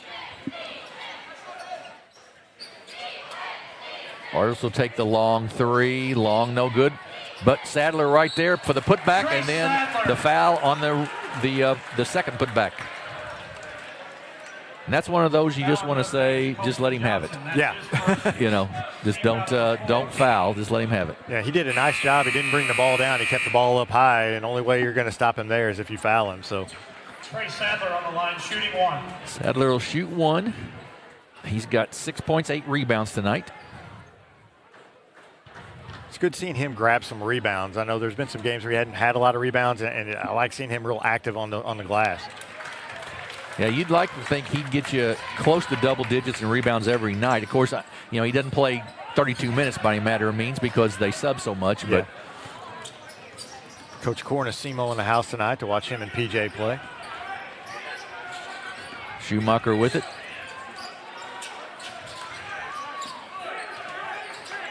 Schumacher will take the left-handed 3. Off the mark, no good. Rebound taken down by McCray. He's up quickly. To Sadler. Then across to PJ. He goes up and no good. Missed the shot. Rebound taken down, and then Sadler's going to pick up a foul. Be the 4th team foul, the second one on Trey Sadler. Yeah, I think you want your team, if you're Sikeston, to get after the ball handlers whenever they get the ball, but I don't know if Sadler's one that you want to do that. I think you kind of want him just getting down the floor. Let some of your guards and stuff handle that.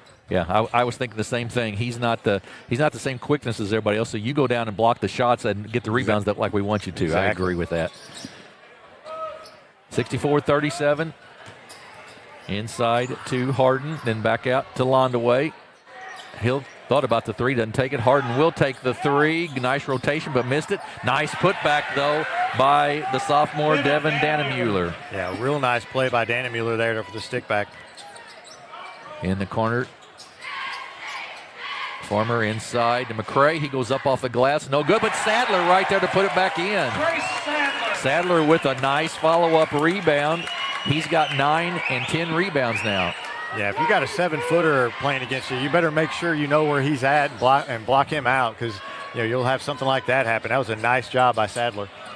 Inside, Schumacher steps back and kicks it in the corner. Harden for three, off the mark, no good, tipped out, ahead to McCray. He gets it to Sadler on the lob. Little overreach there, but Sadler puts it in. Smart job there of just pulling it down and getting the easy layup. Yeah. Timeout, Notre Dame. Notre Dame's going to take a timeout here, and all of a sudden we've got a 29-point game with 1:56 left to go.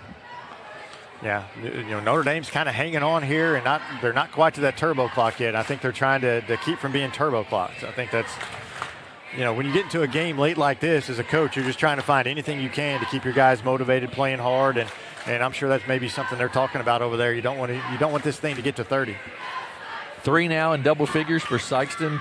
Wiggins with 13, Trey Sadler with the double-double, 11 points, 10 rebounds, and McCray with 13.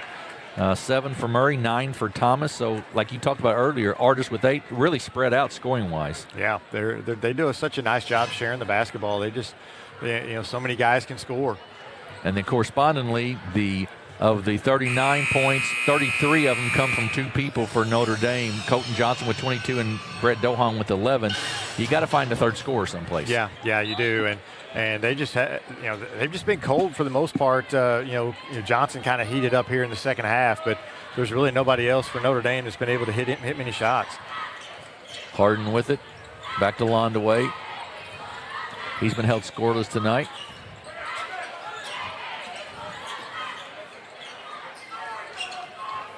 Schumacher with it.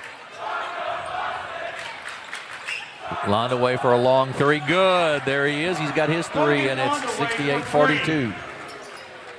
Thomas with it. Marcus Sanders in the game for Sikeston.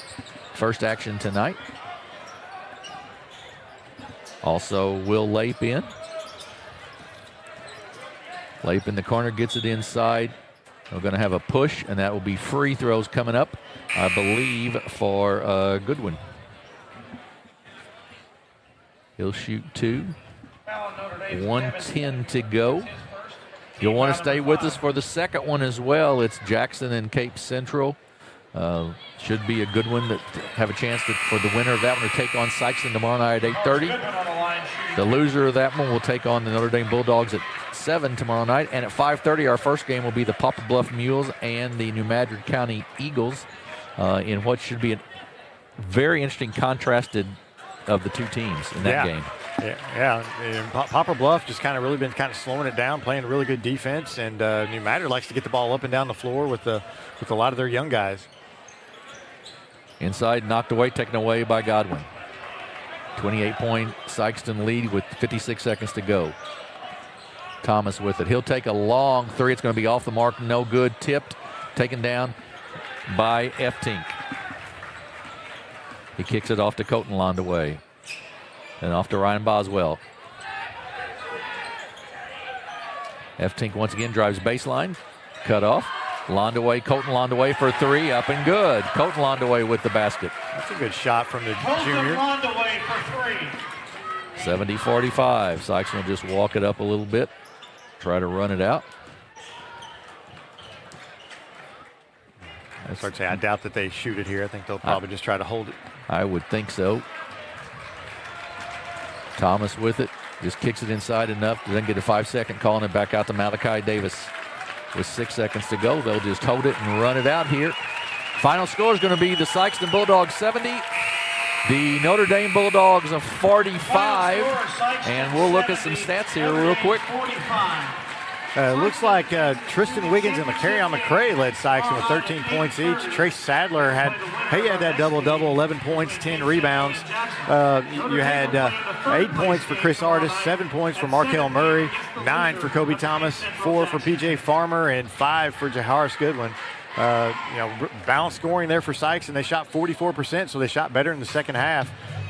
Just 4 of 19 from 3, and I know Coach Hollifield will want that to improve. 38 rebounds, though, so a nice job on the boards. They out-rebounded Notre Dame 38-29.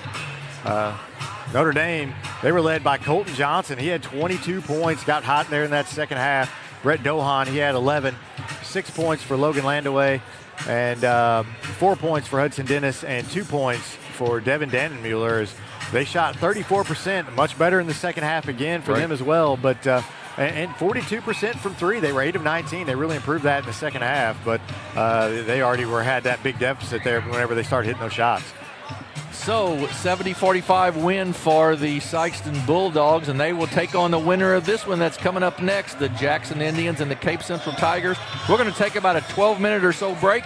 We'll be back. Dave and I will be back with the pregame and then the starting lineups and that second semifinal action of the SEMO Conference tournament here on Aycorp Sports.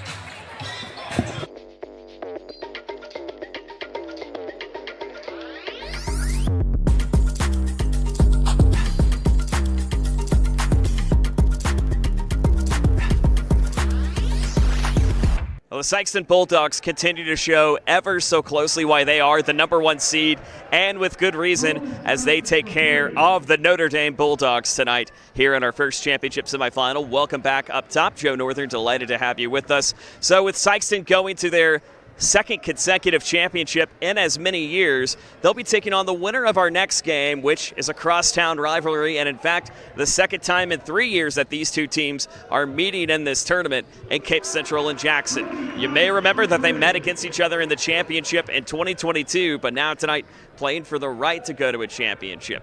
Again, both teams have to stave off some very good competition to get here. Cape Central, the number 2 seed, took care of Charleston 62-56.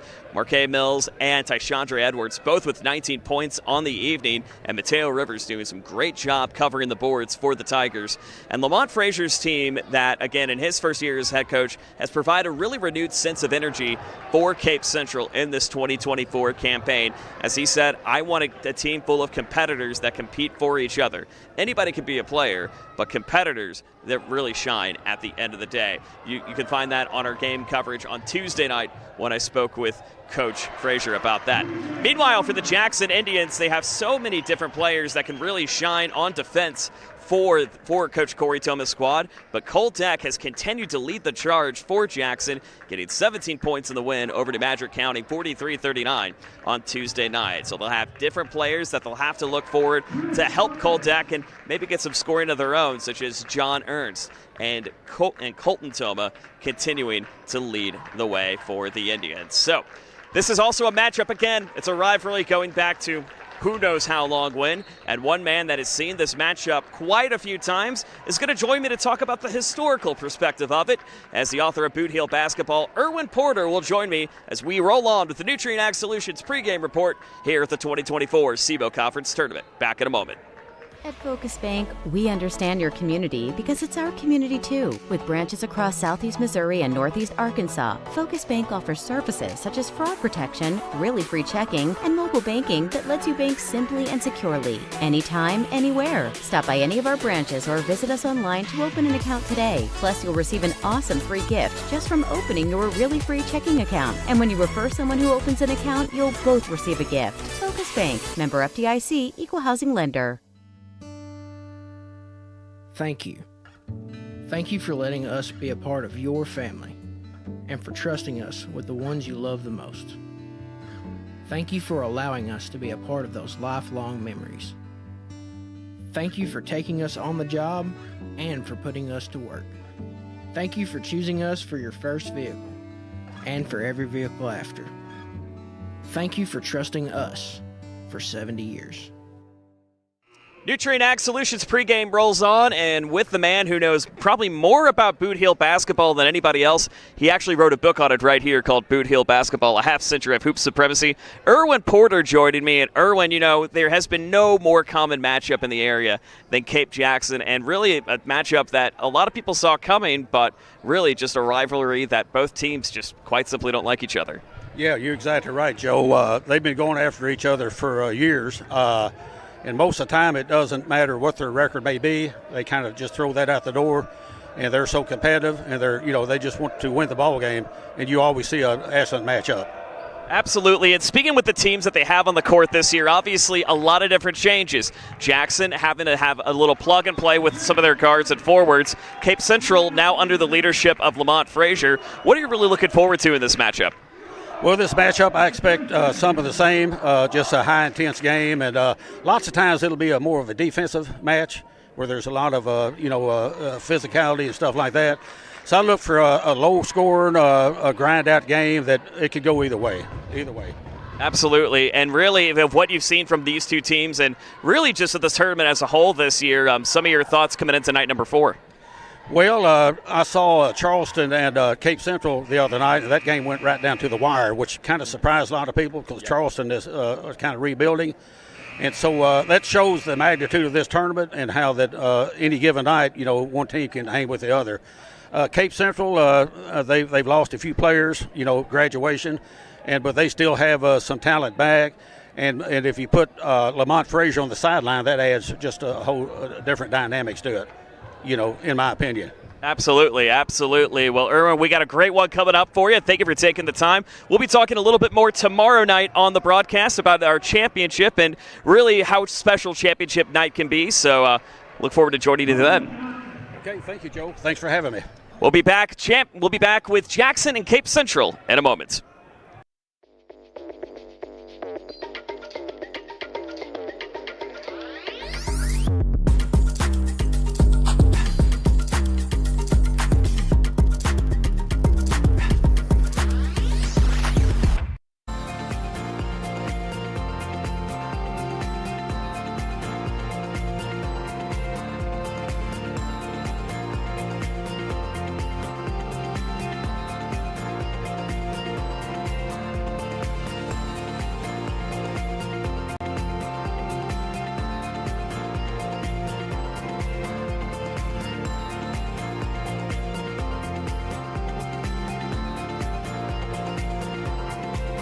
Agriculture is not a fad, and it's not for the faint of heart. Long days become long nights, sacrificing time away from your family, even on weekends, just so you can get the crop in and get the crop out. This is your way of life. At Farm Credit Southeast Missouri, we are 100% bought into your commitment. Because we are customer-owned, it is our mission to be your ag lender, and we intend to be your value-added partner for next year and the long term. Your ag lender will always be there.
At Young Real Estate, we understand the importance of face-to-face interactions. Our experienced agents are here to listen to your needs and personalize your home buying or selling experience. But we also recognize the power of technology. Young Real Estate offers virtual showings, allowing you to explore properties from the comfort of your own home.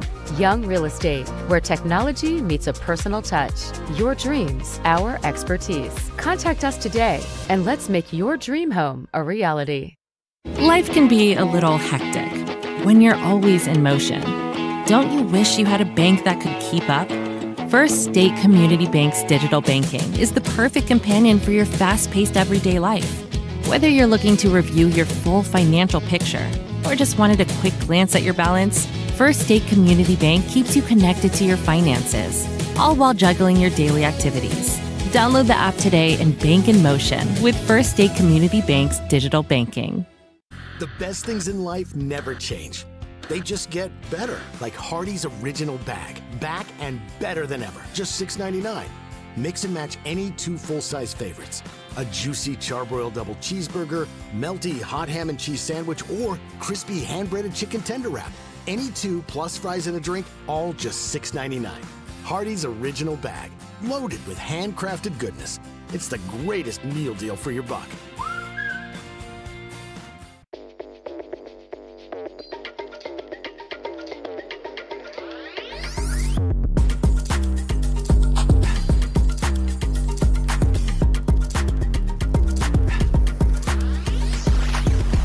At Focus Bank, we understand your community because it's our community too. With branches across Southeast Missouri and Northeast Arkansas, Focus Bank offers services such as fraud protection, really free checking, and mobile banking that lets you bank simply and securely. Anytime, anywhere. Stop by any of our branches or visit us online to open an account today. Plus, you'll receive an awesome free gift just from opening your really free checking account. And when you refer someone who opens an account, you'll both receive a gift. Focus Bank, member FDIC, equal housing lender. Thank you. Thank you for letting us be a part of your family and for trusting us with the ones you love the most. Thank you for allowing us to be a part of those lifelong memories. Thank you for taking us on the job and for putting us to work. Thank you for choosing us for your first vehicle and for every vehicle after. Thank you for trusting us for 70 years.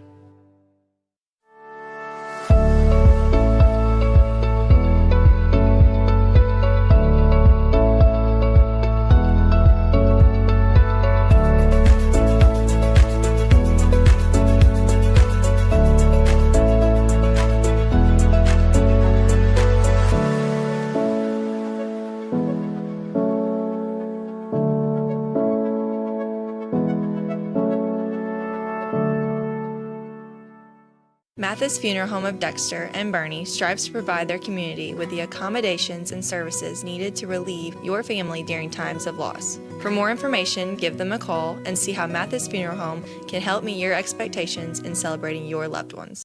Do you need personalized merchandise? Trying to celebrate the season of that big state run? Then Juju Promotions in New Madrid has you covered.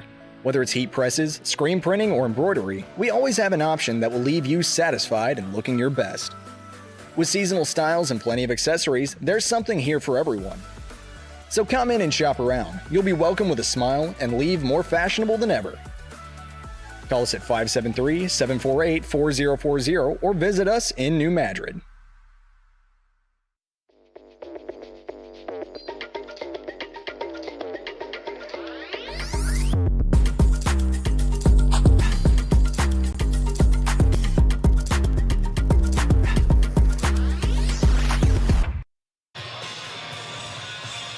Welcome back to the Sikeston Fieldhouse for the SEMO Conference Tournament here on Aycorp Sports. We have 4 of the 6 spots filled in our bracket for tomorrow night. Who will battle Sikeston for the championship? Will it be the number 2 seeded Cape Central Tigers or the number 3 seeded Jackson Indians? Back alongside my broadcast partner David Jenkins, I'm Jim Riker. I think this is going to be a good one tonight, Jim. I think, Cape Central comes in. They're 3-1. They finished 3rd place up in the DeSoto Fountain Classic, up there. And they've got some really good players with Chandra Edwards and Mills. They had 19 each up there. And I mean, they've had some really good games this year. And then Jackson, they're 4-1. They finished 2nd up in the Borgia tournament earlier this year. And they kind of held off a really young New Madrid team on Monday night. So I think this is going to be a really good one. Yeah, I think it's got a chance to be a dandy. Cape Central the other night, 0 of 9 shooting threes. That's something that Coach Frazier has got to be a little bit concerned about. I would like to see him come out of that at least. Yeah, their guard play's kind of been their question coming into the season because with your big guys in Edwards and Morris Young, those are some big guys that are inside and can kind of do the cleanup work. But would you have that shooting outside that they kind of lost from their team last year? And I think that's something that they're still waiting to see how that's going to fill out. And Jackson's sort of the same way, 1 of 8 from the three-point line and only 42% from the free throw line. So they've got to get some of those simple things solved as well to get where they want to be. I did really like, though, the freshman from Jackson, John Ernst, 6'7", and I think he's going to be really – he's talented already. He thinks he's going to be a really good one in the next few years. Yeah, especially that first half against New Madrid. He was really doing a nice job inside, and he looked really good. And, he had an older brother who played here a few years ago that was a really good player. So, I'm sure he's used to beating and banging against some bigger guys. So, I'm sure he's going to be a good one. But I think they need to get Cole Deck a little bit involved more offensively. He really struggled the first half of the last game against New Madrid. Only had 2 points in the first half. Finally got it going in the second half, and that's kind of what put Jackson over the top. The Jackson Indians will be in their road black uniforms, trimmed in red with red numbers, and their starting lineups will go like this. They will start a 6-foot senior, number 2, Colton Toma. A 6'1 junior, number 3, Will Thomas. Their leading scorer, 6'6 senior, number 4, Cole Deck. The 6'7 freshman, number 32, John Ernst. And a 6'4 senior, number 33, Braden Thompson. They're coached by Corey Toma, assisted by Corey Brownsberger, Luther Bonds, Reagan McDowell, Clayton Ernst, and Rob Johnson. And for the Cape Central Tigers in their white uniforms, a 6-foot senior, number 0, Mateo Rivers. A 6'1 senior, number 3, Marquay Mills. A 6-foot sophomore, number 5, Antonio Sims. 6'7 junior, 19 points, 9 rebounds the other night, Deshandre Edwards, number 10. And the sophomore, 6'4, number 12, Goliath Morris Young. They're coached by Lamont Frazier, assisted by James Lane, Garrett Paneer, and Caleb Strauss. So we've got a very veteran officiating crew out there as well, so we should be set for a good one all the way around. Yeah, this is going to be a good one. I've been looking forward to this one all tournament. This is, once you kind of get the brackets and you see what games you may have in the matchups, this one is, very intriguing because they match up very well. It'll be Deck and Deshandre Edwards to jump center here. Tip taken down by the Tigers. Rivers with the basketball off to Morris Young. Jackson a man-to-man.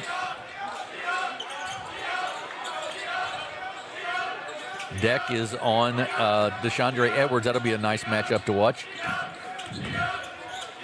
Inside to Morris Young. He takes it to the basket, up and no good. Rebound taken down by Ernst of the Indians. And there's your freshman. Got great position in there and got the rebound. A good start for Jackson. Deck with it. He's guarded by Deshandre Edwards, so they're going to see a lot of each other tonight. Yeah, both these teams like man-to-man, and they'll run a lot of that. And, again, it's just going to match up. And, Coach, Lamont Frazier, he's new to Cape, but he's not unfamiliar to the area coming from Charleston. He knows all about this area. Absolutely right. Ernst with the basketball, the freshman with it, kicks it back out to Toma. Rivers on him. He stops, gets some distance, but misses the shot, ties it up, and it will be a jump ball and will go to the Indians. So both teams looking for their first basket here. They run against the man-to-man defenses. It seems like they're just trying to feel each other out right now. That's going to be a good job there by Marquay Mills. He knocked it right back into the inbounds there, and it's out of bounds on Cape Central, on Jackson. Yeah, good hands right there from Mills. Mills missed a lot of last year, with Cape. They're glad to have him back this year because he's a very good defender and can score a little bit too. Rivers for 2. Mateo Rivers, the 6-foot senior, gets the first 2 of the night. Full court man-to-man pressure. That is Colton Toma that brings it up against Rivers. Out to Ernst. He looks inside to Thompson.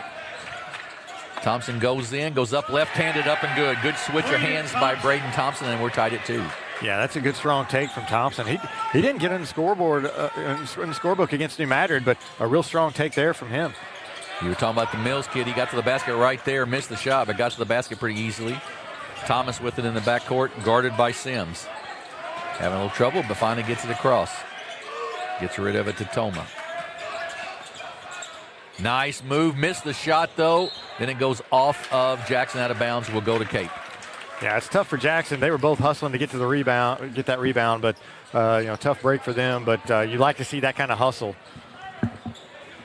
Winner of this one plays Sikeston tomorrow night for the SEMO Conference Championship at 8:30 p.m. You'll have that here on Aycorp Sports along with 2 other games tomorrow. Edwards with the basketball now to Mills.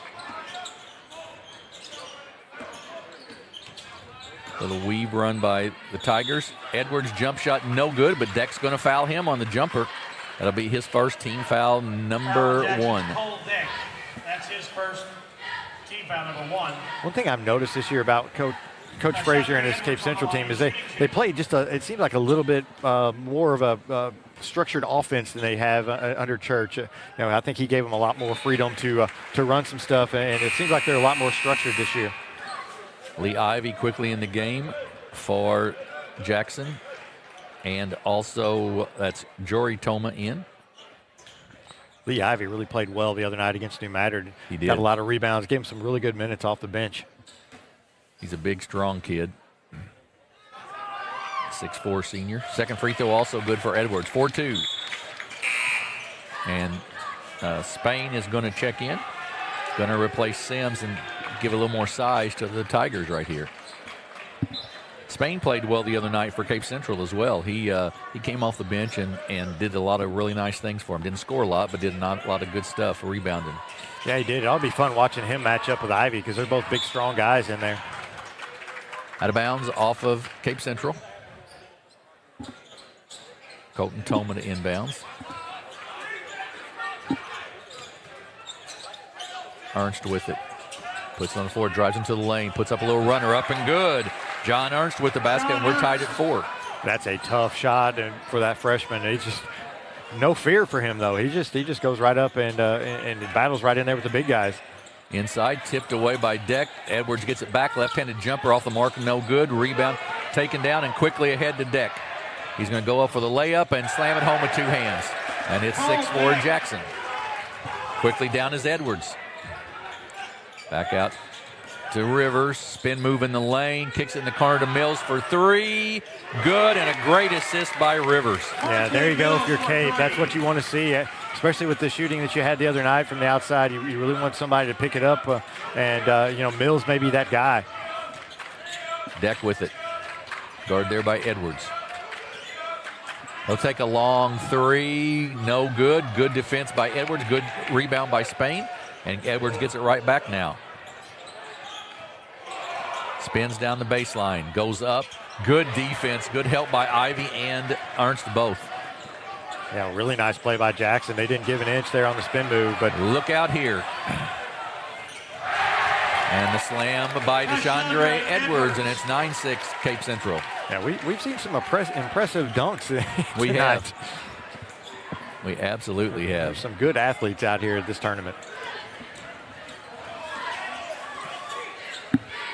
Toma with the basketball. Nice screen set there. Jory Toma in the lane. Has to go someplace, kicks it off to Ivy. Ivy puts it on the floor, loses control of it, out of bounds. Going to go to the Tigers. Yeah, Ivy's not the strongest ball handler. I think Coach kind of wants him to give that up there and then go post up inside because he had the same thing happen to him a few times against New Madrid the other night. Edwards checks out, and Sims back in for the Tigers. Mills will take the long 3, off the mark, no good. Ivy with the nice strong rebound. He kicks it off to Deck, guarded by Rivers now. Ivy inside to Ernst. Boy, nice move right there. 9-8. He's got 4. He has such good footwork for a freshman. He's going to be really good by the time he's a senior. Yeah, I love watching post players with good footwork. Yeah. You know, that's a key. And turnaround jumper by Rivers is good. That's a tough one by Mateo Rivers, and it's 11-8. Yeah, if they start getting a lot of offense from Rivers, that's really just going to make them that much better to help free up some space inside. Ernst, top of the circle, 3 is going to be air ball. So we'll go back to the Tigers. He's feeling it a little bit, I think. Yeah, absolutely. Kind of has a little smile on his face. If that's part of his arsenal, yeah, man, he's going to be really tough. 11-8, Cape Central with the lead. Off to Edwards. Inside to Spain. He goes up over Ivy. No good, but he'll be fouled. A little push, and it'll send Jathan Spain to shoot 2 free throws. That's his first team foul number 2. Second foul on Ivy. Spain's free throw just catches the front of the rim. No good. Got a second. We were talking the other night, Scott Cruz and I, about Lamont Frazier's always pulls his 4 kids back to talk to him during that, as a coach, what would you do, that type of thing. Yeah, kind of uses it as an extra time out there, and Deck with the nice pass into Ernst. Yeah, as a coach, you just hope that your guy's going to make those free throws and not miss them. Edwards with the 2, and it's 13-11 Cape Central. Tell you what, if he puts a game together where he's got an outside game, he's going to be just a dominant player. Edwards, Ernst turnaround, no good. Rebound taken down by Edwards. Yeah, he's only a junior. We forget that sometimes, I think. But Sims back to Spain. Cross court to Morse Young. And that's going to be a foul on Ernst. Yeah, and Goliath's only a sophomore. He's a big sophomore. Yeah, he is. Foul on the Indians, John Ernst. And I've always loved his name, Goliath. Yeah, we were talking tonight. That's an all-world name right there. Yeah, Goliath Morse Young. I love it. Inbounds to Edwards. Off to Morse Young, nice up and good. 15-10 Cape Central. Quickly down the floor of the Indians, into the corner. To the basket, up, no good, but there'll be a foul there. That's going to go on Sims. And it'll be 2 shots for Jory Toma, the 6'1 sophomore. Team foul number 1. First foul on Central, and we're only 1:22 left in the first quarter. Yeah, it's been a pretty well-played quarter. I mean, really not too many fouls. It's been a very smooth first quarter. As disjointed as both these teams played the other night, they're playing that well tonight, it seems like. Yeah, sometimes those first-round games, you're playing kind of some strange times, and you just, if you're on a different floor, and just hard to get into the flow of things. Both free throws good, 15-12.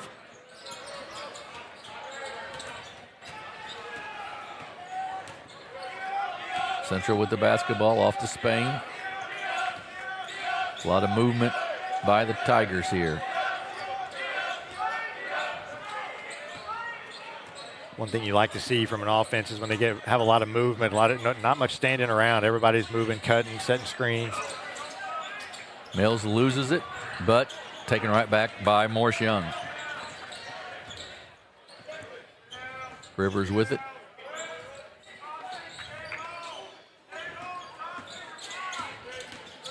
Mills cut off there nicely. Spain gets it back now.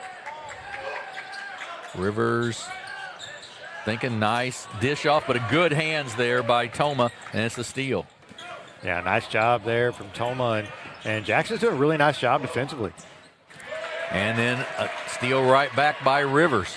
Good job. Crossover, and in the corner. Edwards will take the 3. It's short, no good. Rebound taken down by Criddle, who's in the game. So I'd say they're going to want to get it in the hands of Deck, and 5 seconds left here. They're going to get it to him. 3-pointer up. We're tied at the buzzer. Cole Deck knocks down the 3, and it is a 15-15 game here at the end of 1. We've got a good one. Come back and join us here in 30 seconds on Aycorp Sports. Life can be a little hectic when you're always in motion. Don't you wish you had a bank that could keep up? First State Community Bank's digital banking is the perfect companion for your fast-paced everyday life. Whether you're looking to review your full financial picture or just wanted a quick glance at your balance, First State Community Bank keeps you connected to your finances, all while juggling your daily activities. Download the app today and bank in motion with First State Community Bank's digital banking. We're back at Sikeston High School at the end of 1 quarter of this semifinal matchup. We're tied at 15, Cape Central and Jackson. Jim Riker, David Jenkins with you. And you look down those stats there, David, and they are almost identical. Yeah, only thing different is the rebounding, and Jackson is up 8-2 in rebounding, but everything else is just pretty much identical. And that's kind of what we expected. We thought this game was going to be pretty evenly matched. So 15-15, the winners, we said, will get Sikeston at 8:30 tomorrow night. The loser will take on the Notre Dame Bulldogs at 7, and that'll be preceded by the Poplar Bluff New Madrid game, which will be a 5th place game. And then more basketball Saturday morning, in that we will have the Bloomfield Christmas Tournament seating show, which will start at 11:15 live on Aycorp Sports. Central with the basketball. Out to Mills. Edwards with it up top.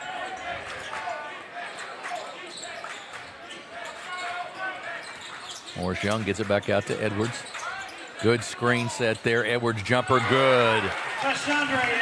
Nice dirty work there by Morris Young to free up Edwards for the jumper. Yeah, one thing I've noticed about this Cape Central offense, everybody's setting screens, trying to free somebody up. They're running it really well. I'm sure Coach Frazier has been working with them on that ever since practice started. But it looks really good right now. Thompson's going to be fouled by Spain. It'll be the first team foul on Jackson on Central in the quarter. Foul on the Tigers, Jathan Spain. His first team foul, number 1. And Sims checks back in for Cape Central, and John Ernst checks back in, the freshman for the Indians. And that's going to be a foul on Mateo Rivers, because he got beat down low that time on the inbounds. Yeah, he got beat. Did a nice job of tying him up, though, and he drew the foul, but it saved an easy layup, though. So I think a smart foul there from Rivers. First one on him. Get it into Deck. He drives down the baseline. He goes up. Boy, that's a tough shot. Reverse underneath the rim there, up and good. Yeah, that's a nice, strong move, and good to have long arms like that where you can kind of come up and around. So really nice play. Sims to the basket. He's going to be fouled on the floor. It'll go out of bounds to Cape Central.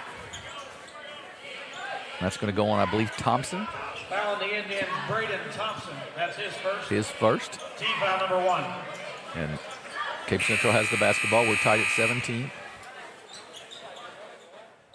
It's kind of strange looking on that Cape Central sideline and not seeing Coach Church over there. It is. He was there for so long. Up top to Edwards. And to Rivers, and they'll reset some offense. Man-to-man still for the Indians. Sims guarded by Ernst. Mills is quick. He'll take that three if you give him a chance. Edwards drives on the baseline, and this jump ball going to be called, and they'll go to Jackson. Really nice job by Deck to tie him up there, right there. Just very great court awareness. Thought they might get Edwards on a dropping a shoulder a little bit there, but Lloyd Rice said no deal, so we played on. And looks like Cape's going to extend their defense a little bit here. Colton Toma will bring it up against Sims. Still man-to-man defense, though, for the Tigers. Off to Deck. Tries to get it inside, does get it inside. And then we've got a kick, and it'll be out of bounds to Jackson. Just Toma got that inside, and just too many trees in there for him to try to put that up. Yeah, it was when you look up, all you see is arms. You just got to get out of there.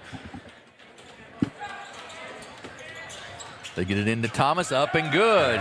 He beat down the lane and gets the basket, and we're tied at 17. Nice inbound play right there from Jackson. Get an easy basket. Mills step back, doesn't take it, back out to Rivers. 19-17 actually, Jackson with the lead right now. Edwards asks for the screen, gets it, tried to do a give and go, then does get it back. After it's on the floor, he drives to the basket, loses it. On the floor again, still Rivers with it, kicks out. Morris Young for three.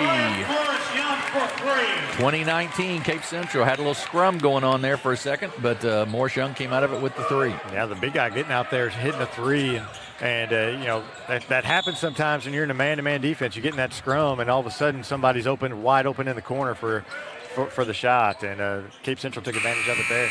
Foul on the Tigers. Foul on the Tigers, Goliath Morris Young. That's his first. Morris Young, his first, foul number 3. And the third team foul. Lee Ivy back in for Jackson. Spain back in for Cape Central.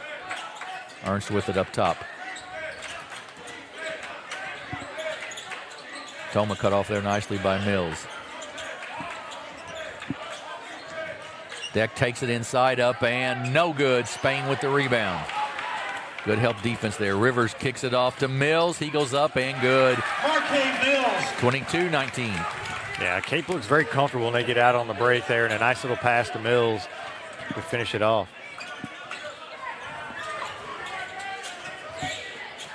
Thomas with it. Gets it inside to Ernst. Goes right around. Edwards up and good. There's that good footwork again. Yeah, absolutely. He does not play like a freshman. He's definitely has some talent and some skill beyond his years. Jumper up and falls in good. Rivers with 2. 24-21. 4:42 to go here in the first half. Ivy off the deck. He'll take a 17-footer. Long, no good. Rebound. Foul's going to be called on Colton Toma. You know, Deck's getting some shots off, but he's having to work for all of his shots. They're doing a really nice job on him right there. Antonio Sims is really guarding him tight. Had to make a couple moves just to get open. Will Thomas going to check out. And also in the ball game for Cape Central, Jaden Johnson, a 6-foot sophomore. First time we've seen him tonight. He'll give Rivers a little break. You know, Cape's got several sophomores on their team that see some playing time. You know, Goliath and Antonio Sims. Ooh, Mills with the jam right over Ernst. Wow. And there's a senior right there just making a mark, and they are really happy to have him back this year. Yeah, he had, it's 19 the other night. He can score and plays good defense as well. To Ivy at the free throw line, and then back out the deck. He'll take the long rainbow 3. Long, no good. Rebound Spain. To Edwards. Central a chance to open it up a little more. Ooh, let's hope. Yep, thought he twisted the ankle there. He did not. There'll be a foul on the floor. We'll see who that goes on. I believe it'll be on Ernst. Foul the Indians, John Ernst. That's his second. It's his second foul. So 2. I think he's going to go to the bench for a minute. And we're going to have a timeout by Coach Corey Toma, a 30-second timeout. So we'll keep it right here. Mills with 7, Edwards with 8, and 6 for Rivers for Cape Central, 5 for Morris Young. So they spread it out really pretty nicely so far. Yeah, they have. It's been very balanced, and they got a lot of guys who can kind of, Edwards and Goliath Morris Young. Both of those guys can score in the post, and then they've also been stretching the defense out, hitting some outside shots, and so that'll make it really tough on the defense. And Mills has proved in the last 2 games that he is not afraid to take it to the basket from his guard spot for sure. Yeah, absolutely. He's a good player for them, and just a really nice. He does a great job defensively as well. So a fun player to watch. Ernst with 8, Koldeck with 7 for the Indians of Jackson. 3:44 to go. 26-21 Central with the lead and the basketball. Mills to inbounds. They get it out to Rivers, who's back in the game. And the Mills in the corner. Lane opens up. He gets cut off there, though. And they'll reset a little bit. Edwards comes to the wing, Spain up to set a screen, and then back down.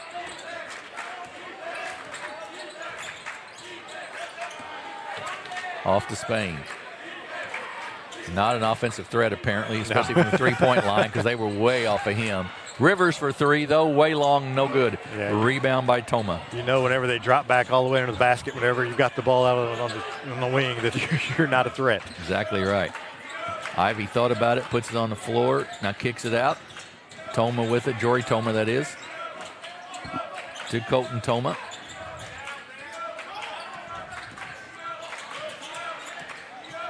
Toma loses it. Sims with it. Brings it down 4-on-2 to Rivers, up and blocked. Nice block in there by Austin Criddle. Great job getting back on defense, hustling back and getting that block. Saving a layup, and nice hustle there by Criddle. Blaine Reagan in the game, a 6-foot sophomore for Jackson. Up to Rivers.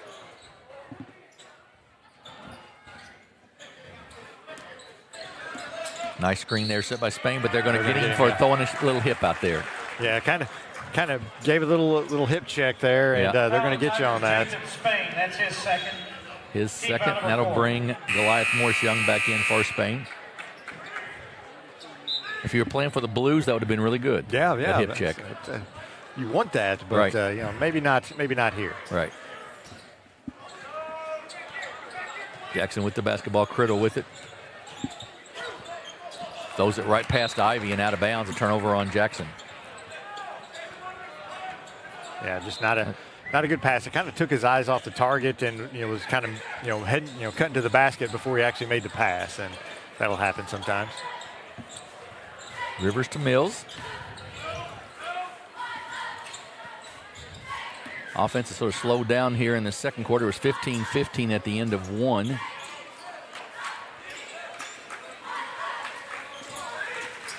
Hand off to Edwards. Spin move. Cut off there nicely, but they get it in the corner. Good ball movement. Mills. It's going to be a foul. That will go on Blaine Reagan. Yeah, just a different pace than we saw from the first game. The first game was just up and down real quick. Both these teams playing a half-court style here in this game, and just trying to work their offense. And that's exactly right. Cape Central will have the ball out of bounds here. They lead by 5 and less than 2 minutes to go in the half. Into Rivers.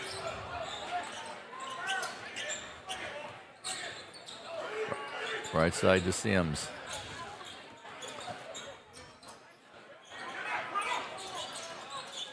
Mills will take the three. Off the mark, no good. Rebound, Ivy.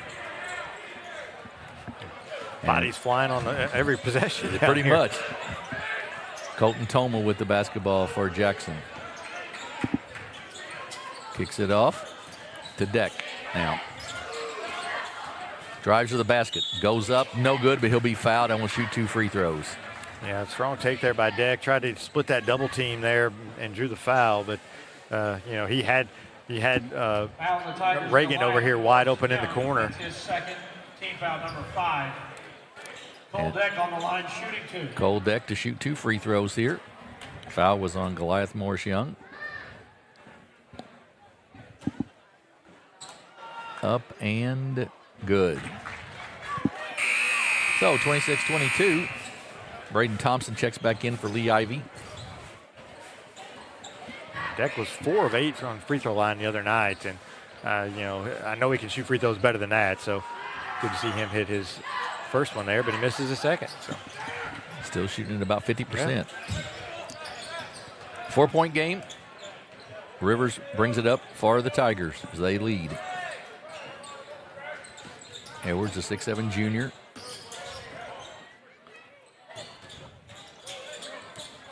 Sims tries to turn the corner, can't. We're going to have an offensive foul called on that.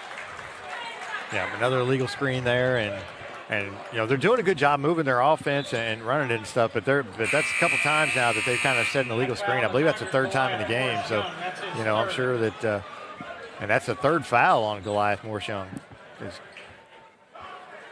Good job by Lloyd Rice over there. I noticed that of explaining to when Morris Young asked, explaining exactly what he did, so so the kid doesn't do it again. Yeah, and good thing for Goliath too, asking, hey, right. What did I do right there? What did he wasn't up in his face, he wasn't showing him up or anything. You're just asking, hey, what did I do so I don't do it again? Right. So, yeah, it was a good job all the way around. You're exactly right.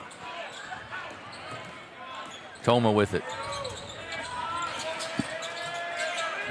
Off to Reagan. And then to Deck. Little runner in the lane, short, no good by Criddle. Ahead to Edwards.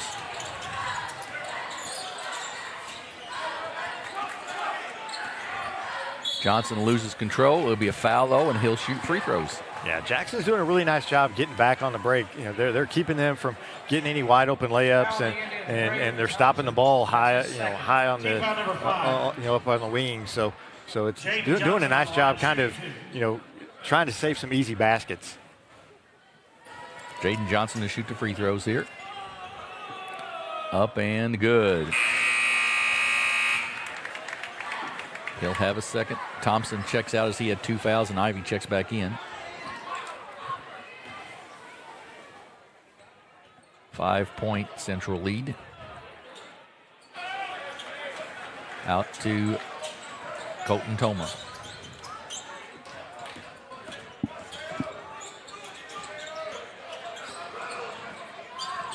Jackson's had a little trouble getting much offense going here in the last, 2 minutes or so, it seems like. Yeah, really, especially with Ernst not on the floor. They kind of limits their scoring a little bit. And we say that, and Austin Criddle knocks down a 3 to make it a 2-point game. Yeah, I was getting ready to say they need somebody else to kind of step up besides Deck and Ernst to hit a shot, and they had it right there. Rivers with it. Going to take a step back 3. Didn't get it off in time, I don't believe. So we're at the halftime, and it's a good one. Cape Central 27, Jackson 25. The winner of this one takes on the Sikeston Bulldogs in the championship game. Stay around here at halftime. Joe Northern will have a conversation with Coach Greg Hollifield after his win tonight against the Notre Dame Bulldogs. You're watching the SEMO Conference basketball tournament on Aycorp Sports.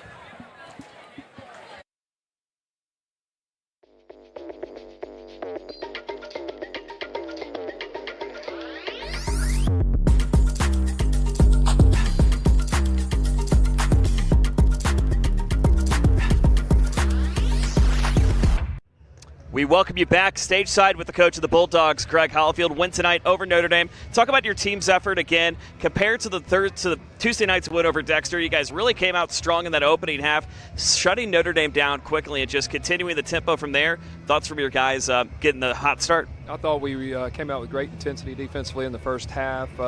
We really knocked them off the three-point line, did some good things, built a big lead, and I thought we relaxed somewhat in the third quarter, which allowed them to get us some open looks, and we just can't play like that. We have to get more aggressive, and our guys did a really good job in the first half in doing so. Absolutely, and talk about really some of the pressure in the post tonight. Really, Trey Sadler kind of stealing the show a little bit of just really providing that coverage up front, and just how well has he developed over the offseason? He's improved tremendously, and he works hard. He's a great guy, and just continues to get better, but he's a good player.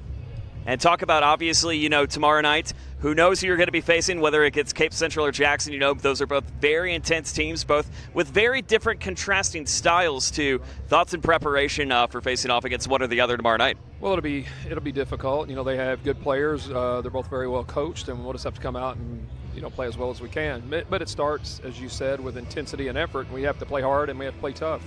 Absolutely. Coach, we'll see you in about 24 hours.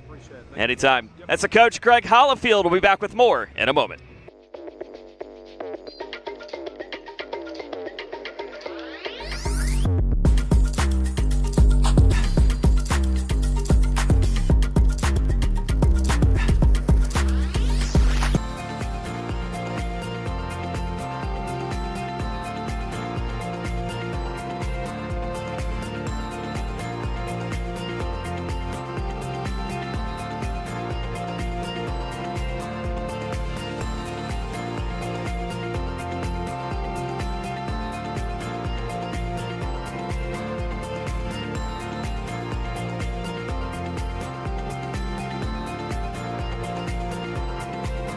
Agriculture is not a fad, and it's not for the faint of heart. Long days become long nights, sacrificing time away from your family, even on weekends, just so you can get the crop in and get the crop out. This is your way of life. At Farm Credit Southeast Missouri, we are 100% bought into your commitment. Because we are customer-owned, it is our mission to be your ag lender, and we intend to be your value-added partner for next year and the long term.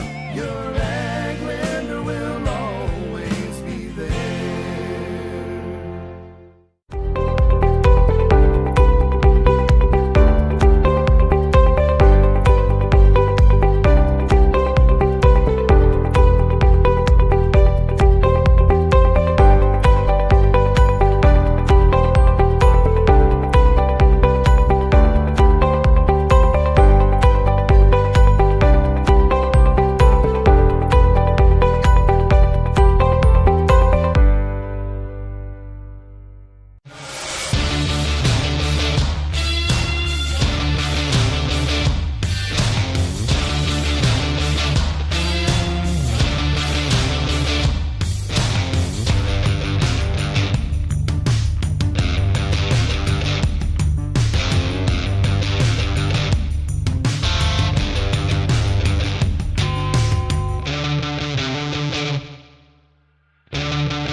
At Young Real Estate, We understand the importance of face-to-face interactions. Our experienced agents are here to listen to your needs and personalize your home buying or selling experience. But we also recognize the power of technology. Young Real Estate offers virtual showings, allowing you to explore properties from the comfort of your own home. Young Real Estate, where technology meets a personal touch. Your dreams, our expertise. Contact us today and let's make your dream home a reality. Life can be a little hectic when you're always in motion. Don't you wish you had a bank that could keep up? First State Community Bank's digital banking is the perfect companion for your fast-paced everyday life. Whether you're looking to review your full financial picture or just wanted a quick glance at your balance, First State Community Bank keeps you connected to your finances, all while juggling your daily activities. Download the app today and bank in motion with First State Community Bank's digital banking. The best things in life never change. They just get better, like Hardee's Original Bag. Back and better than ever. Just $6.99. Mix and match any 2 full-size favorites. A juicy charbroiled double cheeseburger, melty hot ham and cheese sandwich, or crispy hand-breaded chicken tender wrap. Any 2 plus fries and a drink, all just $6.99. Hardee's Original Bag. Loaded with handcrafted goodness. It's the greatest meal deal for your buck.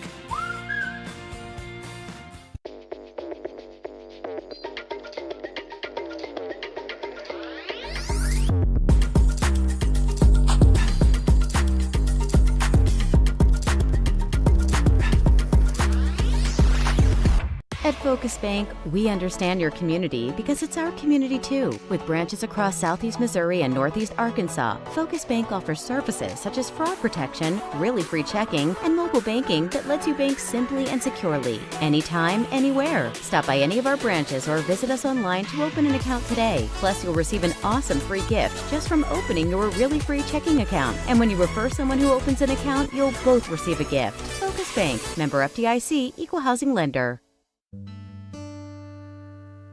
Thank you. Thank you for letting us be a part of your family and for trusting us with the ones you love the most. Thank you for allowing us to be a part of those lifelong memories. Thank you for taking us on the job and for putting us to work. Thank you for choosing us for your first vehicle and for every vehicle after. Thank you for trusting us for 70 years. We are back at Sikeston High School, the Sikeston Fieldhouse. This is the second semifinal of the SEMO Conference tournament. It is the Cape Central Tigers 27, the Jackson Indians 25 at halftime. Jim Riker and David Jenkins with you. And David will look at some stats, but a quick three-pointer by Austin Critter right before the buzzer tightened it up a little bit to make it the kind of game we thought it'd be. Yeah, it did. It's kind of exactly what we thought it would be. Some balanced scoring here for Cape Central. Tashandre Edwards leads the way with 8 points. 7 points for Marquez Mills. Mateo Rivers has 6. 5 points for Goliath Morris Young, and 1 point for Jaden Johnson. So balanced scoring, 5 guys in the scoring column, and that's kind of what Cape Central does. Kind of spread it around a little bit. And then for the Jackson Indians, it's kind of really 2 guys for them. John Ernst, the freshman, and Cole Deck, the senior. They both have 8 points. They've kind of been the main source of their offense. Their offense kind of runs through them. Will Thomas has 2 points. Jory Toma has 2 points. And Braden Thompson has 2 points. And Austin Criddle hit that 3 right there at the end. It's just basically it seems like the offense just kind of moving through Deck and Ernst. It seems like they need a third guy just kind of help and kind of relieve some pressure off them because Cape's kind of overplaying Ernst and Deck there late in the second quarter. It'll be a totally these teams both have played a sort of a slower game. Tomorrow night, the winner will have to either try to really slow Sikeston down or play a much quicker game, one of the two. Yeah, for sure. And, honestly, I think the blueprint that Dexter had early in this tournament, in that first half against Sikeston, to kind of spread them out, slow them down. If you can do that and not turn the ball over, I think that's kind of the blueprint to beat Sikeston because they really they get frustrated real easy when they can't get out and run a little bit. And, both of these teams, I think, have the ball handlers to do that. But we got to see one of them get through here tonight. About a minute to go before we start the second half here. Just a reminder that Saturday we will have the Bloomfield Christmas Tournament selection show. That'll start at 11:15. Be myself, David Jenkins, Andrew Moore, and Bobby Alford. And Bobby, if you're listening, shout out to you. Hope you're feeling good, and we'll see you on Saturday. And then also Joe Northern will be with us. We'll go through the selections as they happen, from 1 to 16 seeding, and then the matchups of that first round as well, and any other potential matchups we might see down the road that we think are interesting. So we're looking forward to bringing you that 11:15 live here on Aycorp Sports. Second half here is 27-25, Cape Central with the lead, and they will get the basketball here, I believe, to start the second half. And really, I think it's, who's gonna maybe shoot it a little better here in the second half. Can Jackson find somebody, a third scorer, I think is a big thing too. Yeah, I think if they can find a third scorer, I think that would free up maybe Ernst inside or Deck on some of these drives. It's just, it's just they need just a little bit more help. And for Cape Central, they're spreading it out really well. They just, they just got to make a few more shots here. And so we'll see which happens here in the second half. The other night, Deck only had, I think, 4 in the first half, finished with 17, yep. So he's certainly capable of turning it on in the second half, so we'll see how that plays out. Jackson still in a man-to-man defense. Rivers with it up top for Cape Central. Inside to Edwards. Now back door to Rivers. He kicks it out to Sims. Back to Edwards. Good movement by the Tigers here.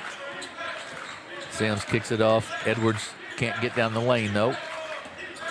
Nice job of cutting Central off at the lane. Edwards will take the three from the top of the circle and drains it. Yeah, that's tough if you're Jackson, because I thought they did a really nice job defensively there. Then you throw it out, he just has just a little bit of space, and Edwards knocks it down, and now they're going to get a steal. Yeah, Mills down for the jam, and he does, and it's 32-25. Quick 5-point spurt here for the Tigers. Yeah, they always say the way you start the third quarter, the first couple minutes of that third quarter is big for to kind of set the tone for the second half, and it goes a long way to winning a game. Jackson in the lane, low runner, going to be an air ball, no good. Rebound inside, knocked out of bounds off of Mills, and will go back to Jackson. See, they've ran some really nice inbounds plays tonight that's kind of freed up some guys for some easy looks. We'll see if they do another one here. Nobody after it. Now Ernst goes after it, and it's going to be a backcourt or a travel. That one did not work. It did not work well. You jinxed him. The announcer's jinxed. I did.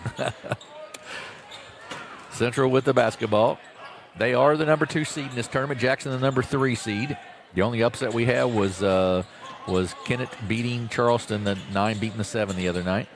Yeah, with as many close games as we've had, there's only been the one upset. That's kind of surprising. It really is. Rivers off to Edwards. Sims takes it down the lane, goes up. It's no good, but he'll be fouled there by Cole Deck, and will go to the free throw line to shoot 2 free throws. Foul on the Indians, Cole Deck. Antonio Sims, the 6-foot sophomore. He's a nice sophomore too. He kind of doesn't get a lot of publicity either, but he does a nice job. He's been playing very well defensively. Makes the first free throw. He's got a second one here. 8-point lead now for the Tigers.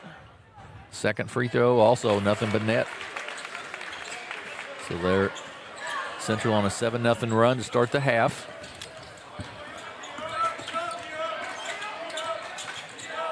Off to Ernst. He's guarded out there by Morris Johnson. Or Morris Young. Deck drives down the lane, goes up, gets it blocked, gets it back though, goes back up and good, and he'll be fouled and will shoot one. It's going to go on Morris Young. Yeah, I think that's going to be his 4th too. So that's a big foul right there. He did a nice job on the initial challenge, but then on the rebound, kind of bumped him with the body and picked up the foul. That's his 4th team foul, number 1. 4th one, as we mentioned on Young. Spain checks in.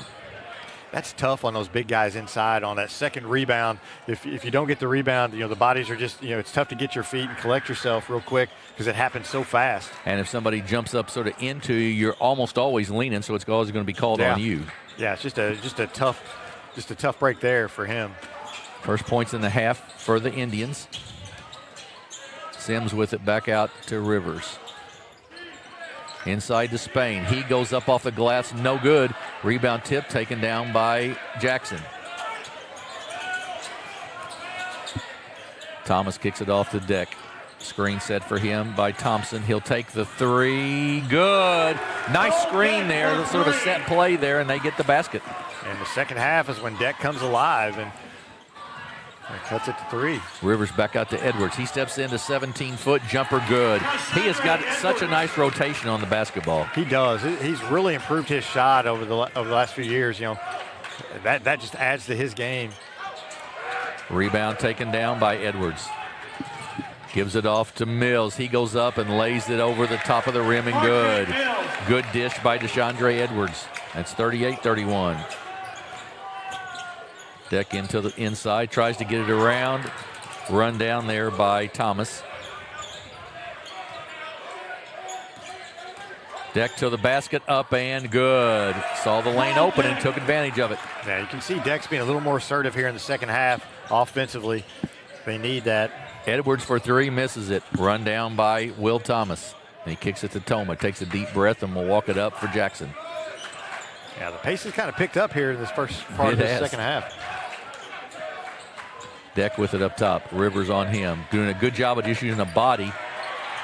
And it's loose, and that's going to be a, what have we got, a time? Going to give the timeout to Toma? Yeah, it will. 30-second timeout, so we'll keep it right here as Central has jumped out to a 5-point lead, 38-33. And really, I mean, it's been sort of the second half has sort of been the Cole Deck and DeShondre Edwards show. Yeah, it has. Both been a lot more aggressive offensively here to start the second half. And for Jackson, you needed it because you were starting to fall behind, and you had to have some offense there. And for Cape Central, it's just, I mean, it's all kind of in the flow of their offense. He's got some open shots, and he's knocked them down. I've really been impressed with how they ran their offense tonight. It looks really good, and again, it's a lot different than what they ran in the past. But it's a very crisp offense. A lot of screens, a lot of cutting, and they're doing a nice job with it. Cole Deck taking a little break for the Indians here to get a breather, so we'll see how the offense runs with him out of the game. Colton Toma with it. Spin move down the lane. Going to take it to the basket over Spain, and it goes in. Good. Colton Toma, his first two, and it's 38-35. That's a tough shot. Didn't even use glass. Just put it up and in. It's a tough shot from Toma. Rivers with it. Going to go down baseline. Ivy, good defense there and a steal.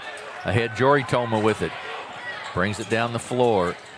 Now he's going to pull it back out, kick it off to Lee Ivy. He'll take the three. It's off the mark, no good. Run down, out of bounds, and off of Jackson. Maybe not the shot that Coach Toma wanted. I don't think so. He kind of looked at him like, he was open. He was open. He was no open. question. But there may be a reason for that as well. So, I mean. Discussion here. Maybe a little bit of. See what the deal is here. Maybe a little blood on Spain, I'm thinking. So they'll have to have somebody in the game for him. And with Goliath Morse Young, he's coming back in with 4 fouls. He was going to check back in. They're like, no. You're not the one we want right this minute. Yeah, they don't go very deep. They only go about 7 deep. So right. That is a change here for Cape Central. Last year, they were a lot deeper than they are this year, but only going 7 deep. Foul trouble could be a problem here. In games, not necessarily this one, but you already have one of your guys on the bench in foul trouble. Edwards spin move in the lane, up and no good. Gets his own rebound, puts it back. Great offensive board by Edwards. Great hustle right there. You got to box him out, but great hustle. Reagan for the Indians. Knocked out of bounds by Rivers. Will stay with Jackson. Quick hands there by Rivers.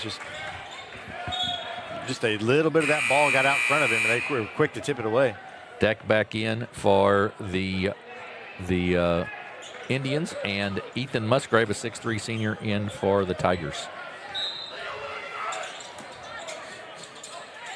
They look to get it in. They off of Mills and back out of bounds.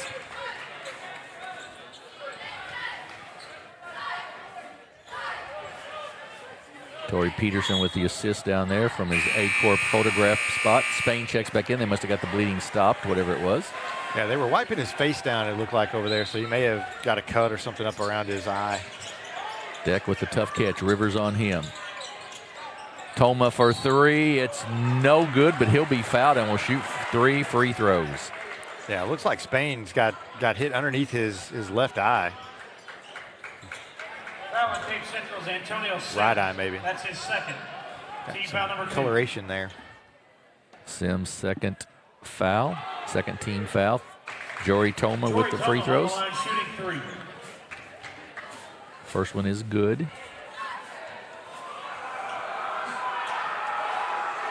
Second one also good. So, cutting that lead into that lead just a little bit. Yeah, it's always tough when you get fouled on a three-point shot and you get those 3 free throws.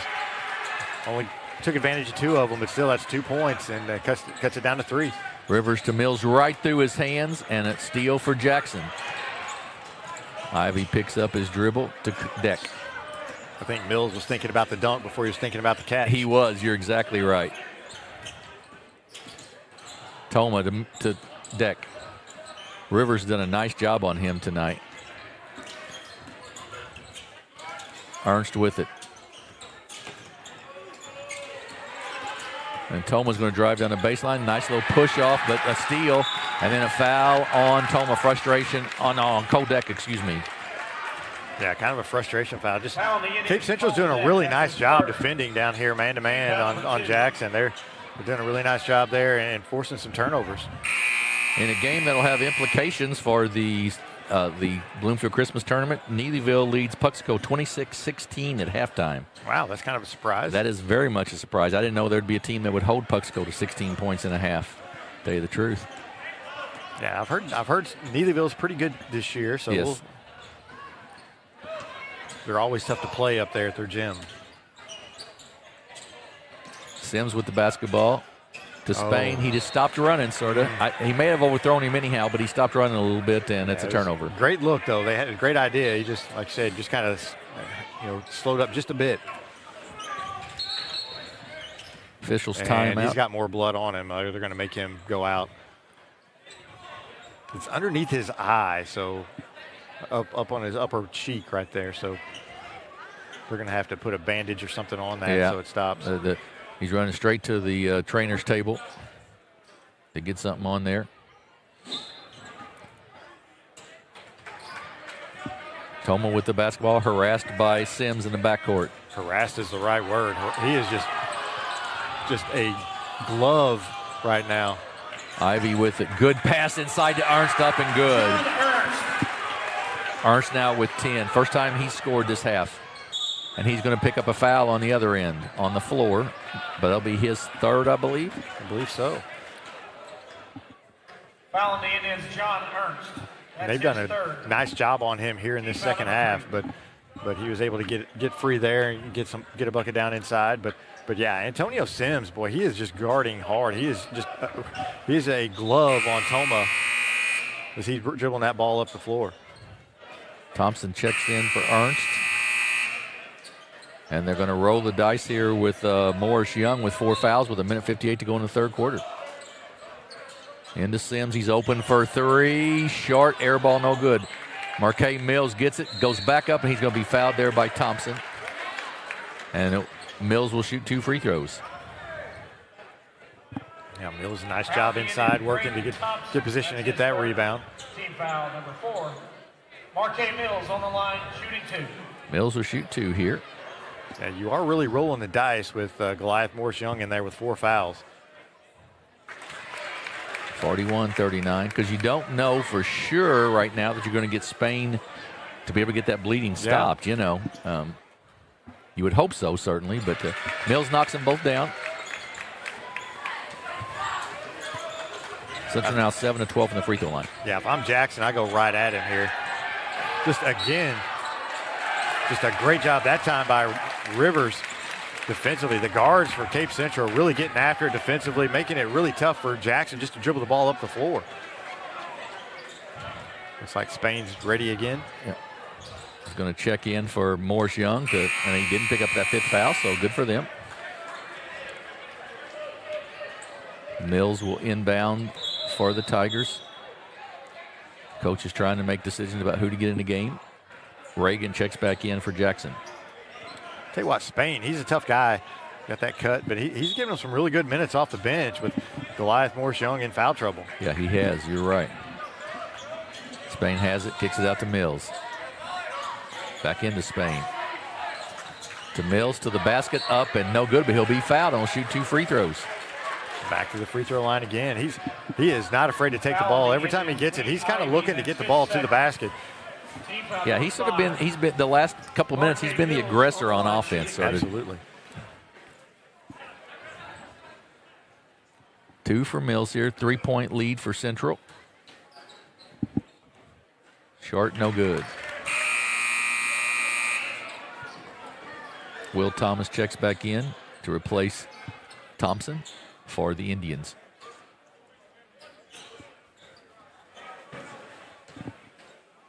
Free throw up and good.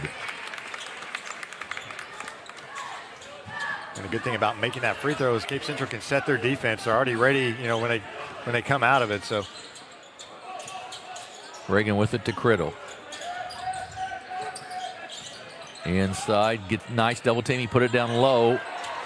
And he out of bounds will go back to Jackson. Not so sure we didn't change pivot feet there, maybe. Yeah, I thought there may have been a little bit of a walk there, but they're a lot closer to the action than I am. Exactly right.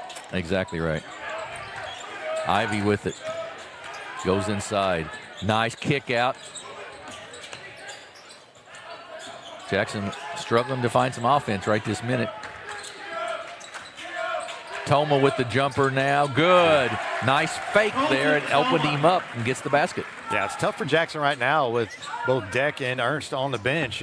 And so a nice shot there by Toma to get them a bucket, get them within 2. 43-41. It was a 2-point game at halftime. Central jumped out quickly in the second half, but Jackson has fought their way back. 35 seconds to go.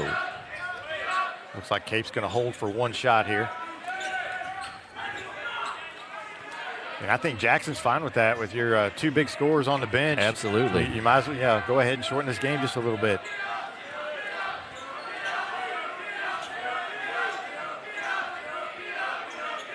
$15 seconds to go.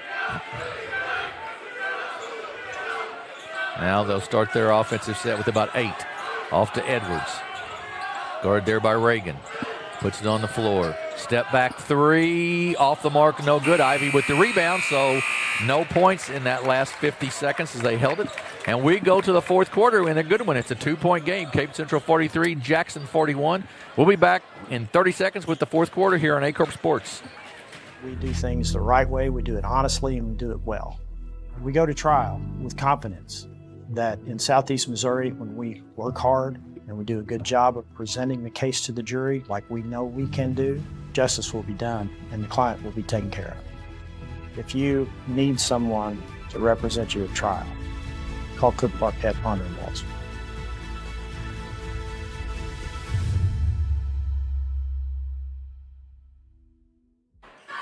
Back at Sikeston High School, the field house, Greg Hollifield Court. Jim Riker and David Jenkins along with you here, and it's 43-41. Cape Central leads. We head to the fourth quarter of this second semifinal in the SEMO Conference tournament, and really Jackson, after jumping down or getting down there, really did a nice job of fighting their way back, sort of. Yeah, they just kept battling back, and it kind of looked like there for a while Cape was outplaying them, but then you look up at the scoreboard and Jackson's still just hanging around, and that's kind of what they're doing here. But you got Ernst and Deck back in the game here. Got them some good rest there at the end of that third quarter, so they'd be a little bit fresher here for this fourth. Cape Central, I mean, Tashandre Edwards, he's really kind of turned it on. He and Marquet Mills and there in that third quarter really turned it on and are doing a nice job scoring for Cape Central.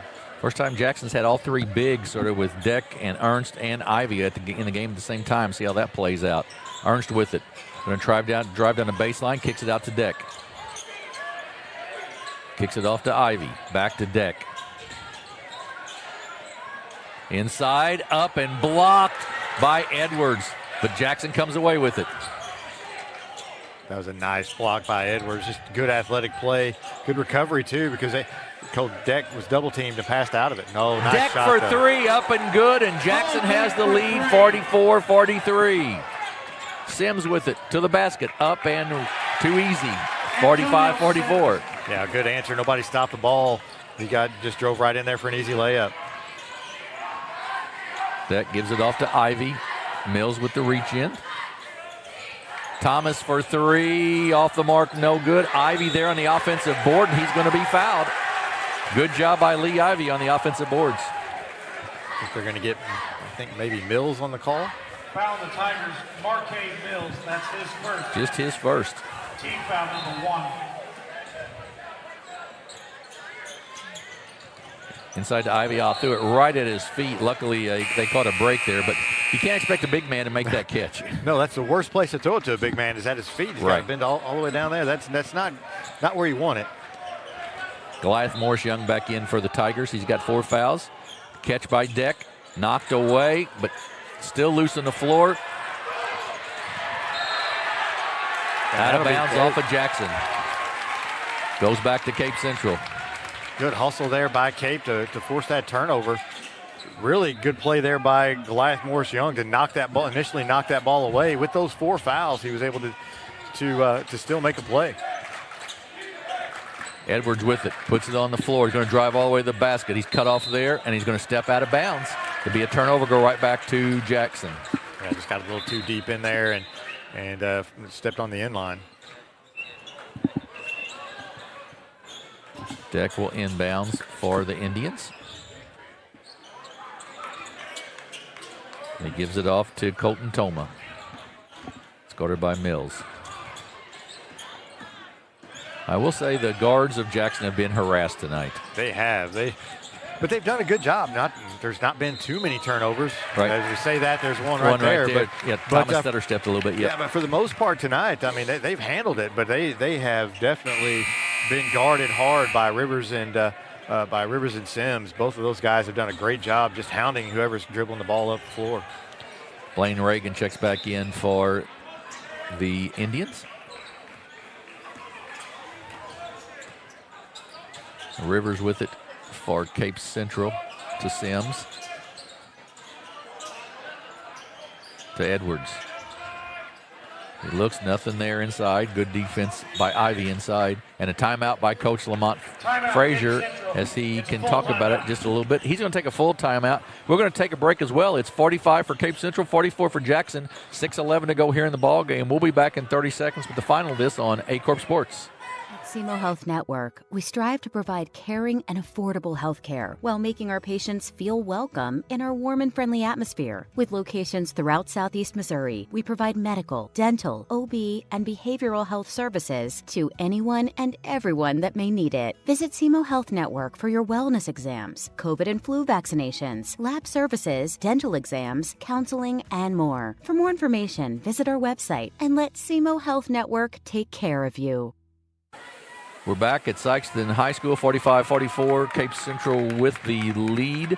Jackson led by Cole Deck with 19, John Ernst with 10. And for Cape Central, 15 for Deshandre Edwards, 14 for Marquez Mills. Just a little more, slightly more balanced scoring, though, for Cape than for Jackson. Yeah, a little bit, but I think that was a good time out there by Coach Frazier because a lot of standing around right there. They seemed like they weren't getting in their offense, so Coach Frazier gets a timeout, gets them set here in a game like this. Every possession is going to matter, so probably a smart time out there. Get them in what you want them into because a couple guys seem kind of confused right there. I hope the Cape Central kids know Lamont's background and everything and appreciate his knowledge of the game. Absolutely. He was, I remember him in high school. He was a heck of a player for Charleston and went to Mizzou, was a heck of a player there. Was a good coach for Poplar Bluff for a while, too. Yes. Mills for 3 to make it a 4-point game. And if he drew that up, that was perfect. Exactly right.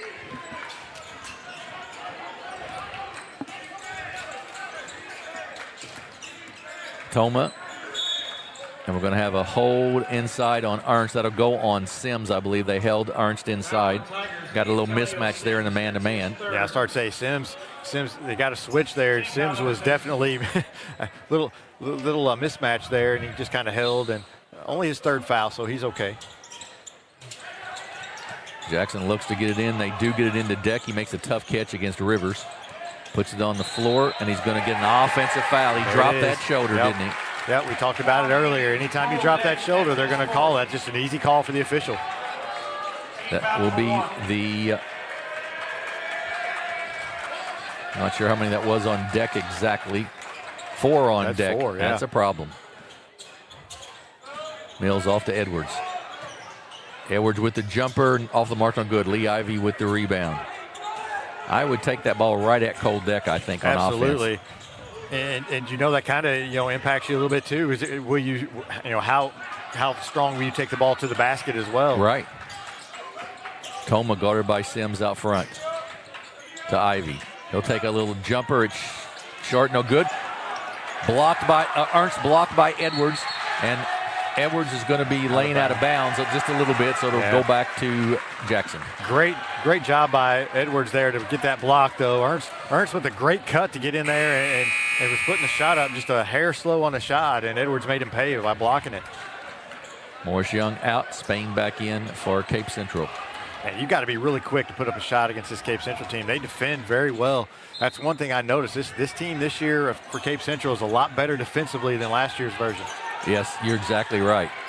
Reagan with it up top. Loses it, slips on the floor. Sims with the drive down the floor and the layup for the basket. 6-point lead for Cape Central. Timeout, Jackson. Just a slip on the floor there. Going to take a full timeout. We're going to take one as well with 4:52 to go, and Central has jumped out to a 6-point lead here. We'll be back in 30 seconds on Aycorp Sports.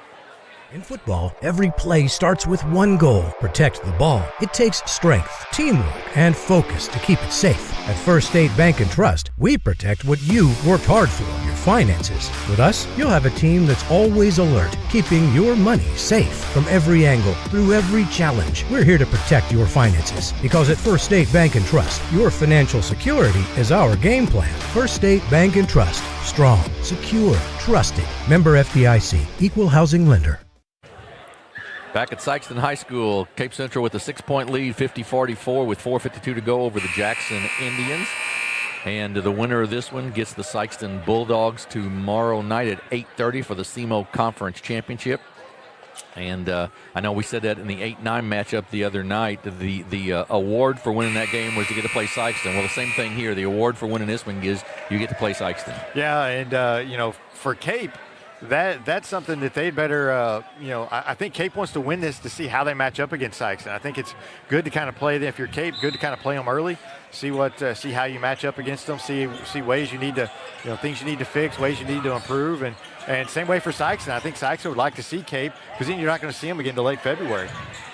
Toma in the lane, kicks it off to Ivy. Kicks it back out to Jory Toma. To Ivy.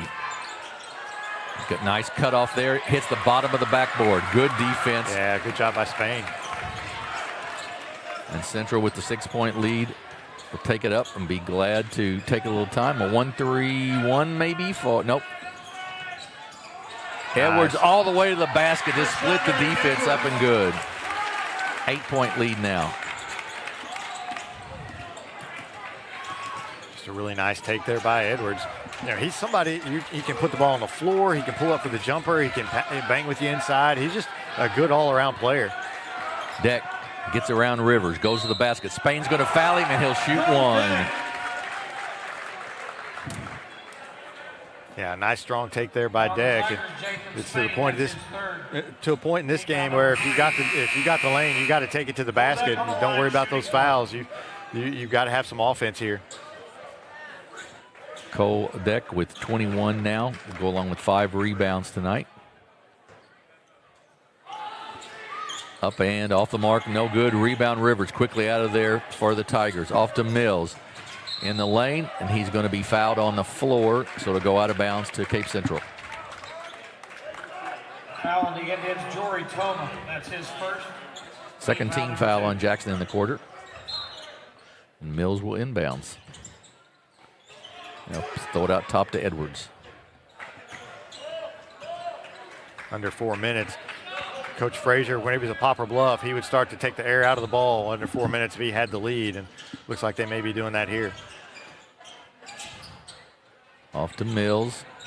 I would think if it's not a layup, they might hold on just like that, a layup, and good. It is, yeah.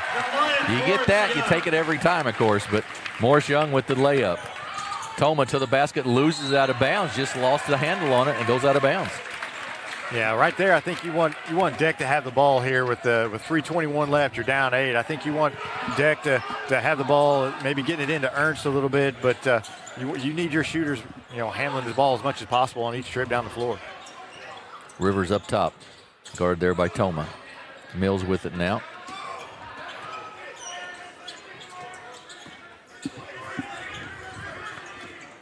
See how Central does here. 3 minutes to go. They have an 8-point lead.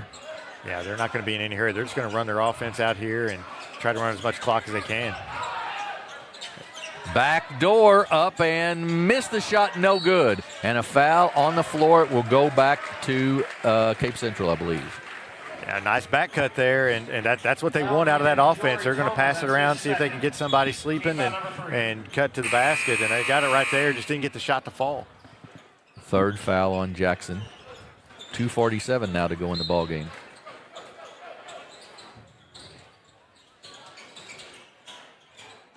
Good job by Jackson. Yeah, sure was. Deck with the steal. Puts it on the floor, goes to the basket, up and good.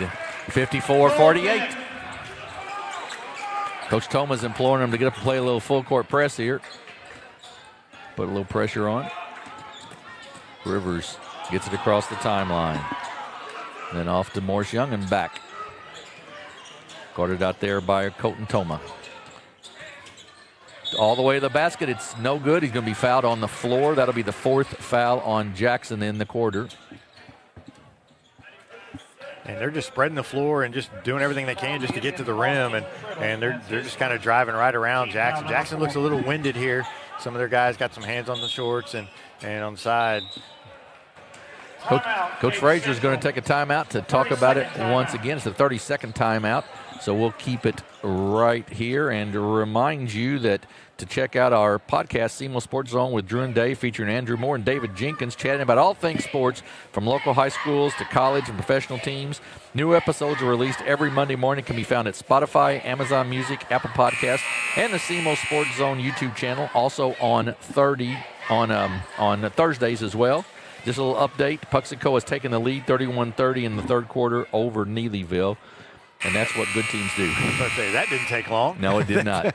They are capable of doing that for sure. Yeah, they can score in a hurry, and they've got some shooters, and I know everybody talks about Burchard, but I like Hancock too. Boy, he can really light it up whenever he gets hot. Absolutely right. They have a bunch of kids who can put it in the basket. I agree. So, Central with the basketball. 6-point lead here, 2:18 to go in the ball game. Into Sims. Edwards post up, gets double teamed in there, and then kicks it across right through Mills' legs, but he gets it back. And Morris Young gets fouled by Ernst. And that will send Morris Young to shoot free throws, I believe. Yeah. Yep, that's fifth. So he'll be shooting free throws. It looked like that was sort of intentionally a foul. Sort of surprising to me with 2:10 to go, but maybe they wanted Morris Young to be shooting them. Yeah, I started to say it may have been one of those situations, hey, if he touches the ball, foul him. And no good. Yeah, maybe for good reason. Yeah, absolutely. But that was the forced on John Ernst. So now Ernst and Deck both have 4 for Jackson. Your two leading scorers. Yeah. Deck, Rivers on him, 55-48. Has to pull it up, gives it off to Toma. Ernst really battling inside, trying to post up there. To the basket, Criddle, no good, but he'll be fouled by Deshandre Edwards, and will send Criddle to the free throw line with the clock stopped, of course, to try to put 2 points on the board for Jackson. Yeah, good strong take there by Criddle. They gave him the lane, and he took it, and we'll see if he can hit his free throws. As much as Edwards has played in this game, only his first foul. You got to give him a lot of credit for that because he's played good defense. He's had Deck a lot of the time tonight. Absolutely. He's done a really, really nice job defensively.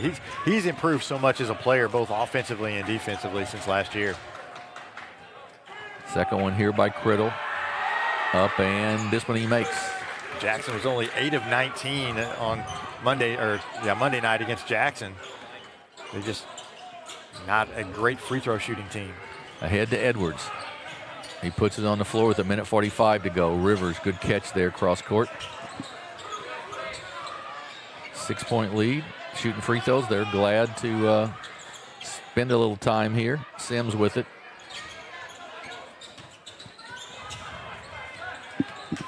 Rivers to the basket. It opened up for him. Nobody stepped in front. And it's a 8-point lead. Yeah, nobody there to help, and they just an easy layup, and looking more and more like it's going to be Cape and Sikeston tomorrow night. Knocked away, and it goes to Cape Central off a cold deck.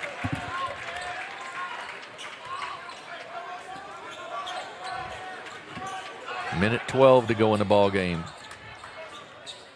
See if Jackson starts fouling here, or if they're just going to let this play out. Yeah, with an 8-point game, you got to foul here pretty quickly, I would think. Of course, that's going to be a foul. Yep, that'll go on Colton Toma, I believe, and not on Ernst. Yep. And once again, Morris Young to shoot the free throws. Yeah, they definitely want to put Morris Young on the line, because as soon as he got the ball, Coach Toma was screaming foul him. So it's almost to the point now, though, you got to foul just whoever you can. Right. It's not like you just had one possession. You've got 3 you got to catch up, so. But he does miss the first free throw. And more importantly, you've got to score on the other end. Right. Second one is long, also no good. Rebound by the Indians. 8-point game, Rivers on deck. To Ernst inside, back to deck. Tries to go baseline. Oh, nice spin move up and good. That was a terrific move by Cole Deck there. Timeout, Jackson. That's there. They have 1 left after this one, I believe, a full timeout. We're going to take a quick break here, I think, with 44.8 seconds left. 57-51. Cape Central will be back in 30 seconds with the remainder of this game on Aycorp Sports.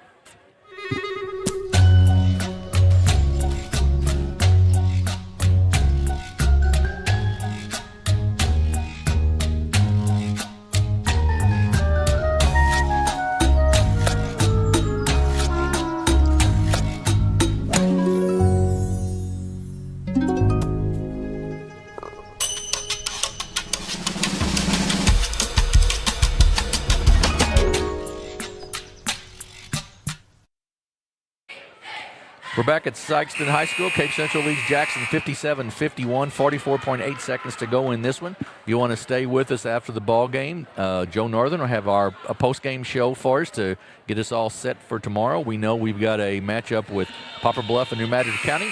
The third-place game will be the Notre Dame Bulldogs against one of these two. It's looking right now like possibly Jackson. And then that first-place game, the championship, would be the Sikeston Bulldogs. And if this holds up, the Cape Central Tigers. And should be 3 really pretty good games tomorrow night, I would think. I think so. I think there'll be a lot of eyes on that championship game between Sikeston and Cape Central. They've had so many battles in the last few years in the SEMO Conference and in their district.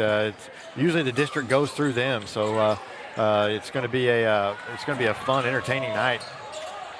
Edwards down, gets it knocked away, but gets fouled and will shoot 2 free throws, and that's where you'd rather have it, I think. Yeah, I think so.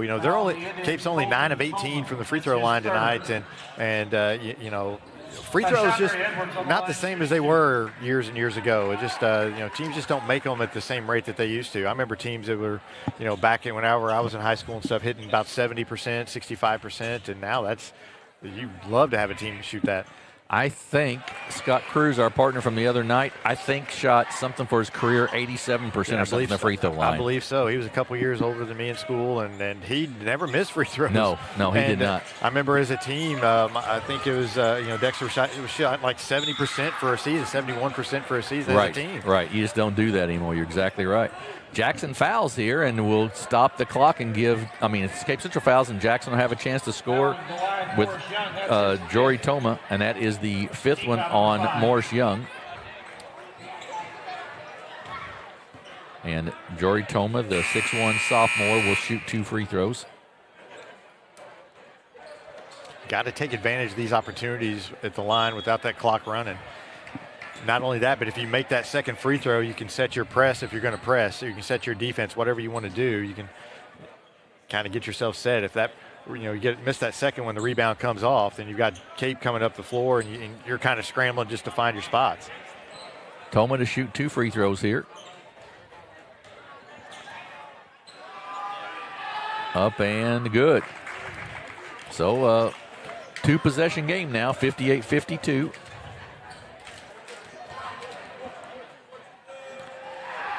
Second one, no good. Rebound by Edwards. He kicks it out to Rivers. Rivers dribbles through the defense. And again, you can't set your defense. He just dribbled right through, and they still have the ball, and 10 seconds ran off the clock. Absolutely. That's exactly right. So now Sims will shoot 2 free throws, and those 10 seconds are more important than the foul was. You had to get that foul quicker. Exactly. That's his 5th. That is the 5th on Ernst, though.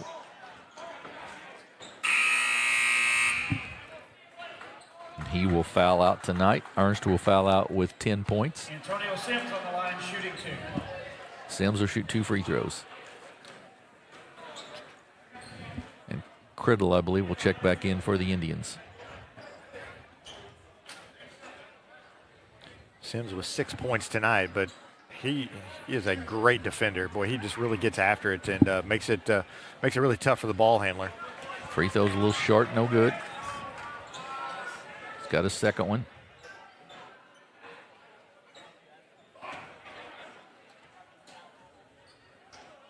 Second one is short, also no good. Rebound by the Indians. They got to get it out quickly. Toma loses it, and we'll have a tie-up, and it'll go to Cape Central. Yeah, good play there again by Edwards. Again, he's just been everywhere tonight, offensively and defensively, and just a really heads-up play right there to tie him up and not get a foul. 58-53 the scoreboard has. We had it 58-52, but we'll go with the scoreboard. 58-53. Edwards gets it, and then a steal. Ahead.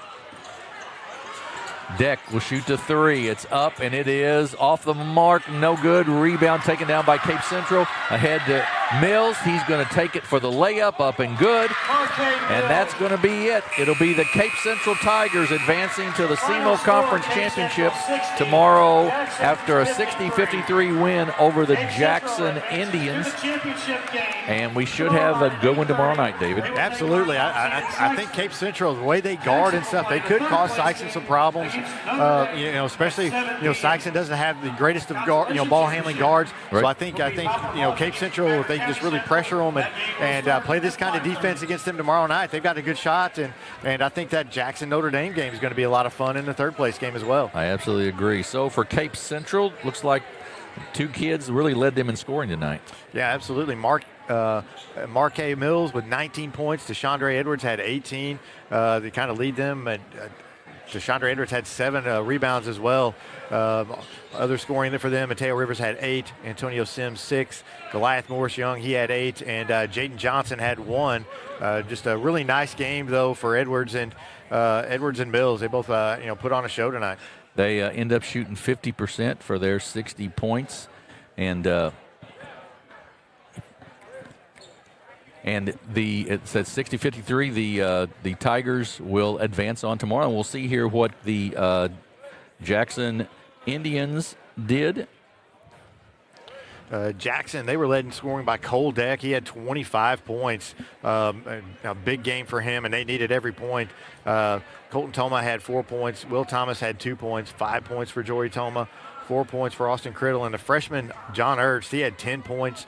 A really nice offensive game from him as well. But they just couldn't make enough shots down the stretch. I think Cape Central kind of wore them down a little bit with their defense and kind of forced a few turnovers. They ended up with 9 turnovers, a lot of those coming in the second half. And I think that was the difference in the game.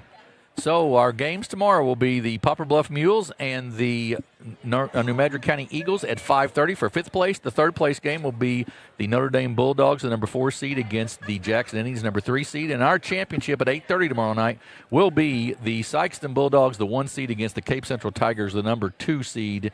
David, any final thoughts? I think we got a good night of basketball coming up tomorrow night. I think there's going to be 3 really good games, and I'm looking forward to it. I'm sure this place will be packed, and if you can't be here, be sure to join us. So we'll be on the air about 5:15, 5:20, something like that tomorrow night. Don't leave us. We'll have a postgame show with Joe Northern, and then we'll be on the air again tomorrow night at about 5:15 from the Sikeston Fieldhouse. For my partner tonight, David Jenkins, this is Jim Riker saying good night and God bless from Sikeston, Missouri.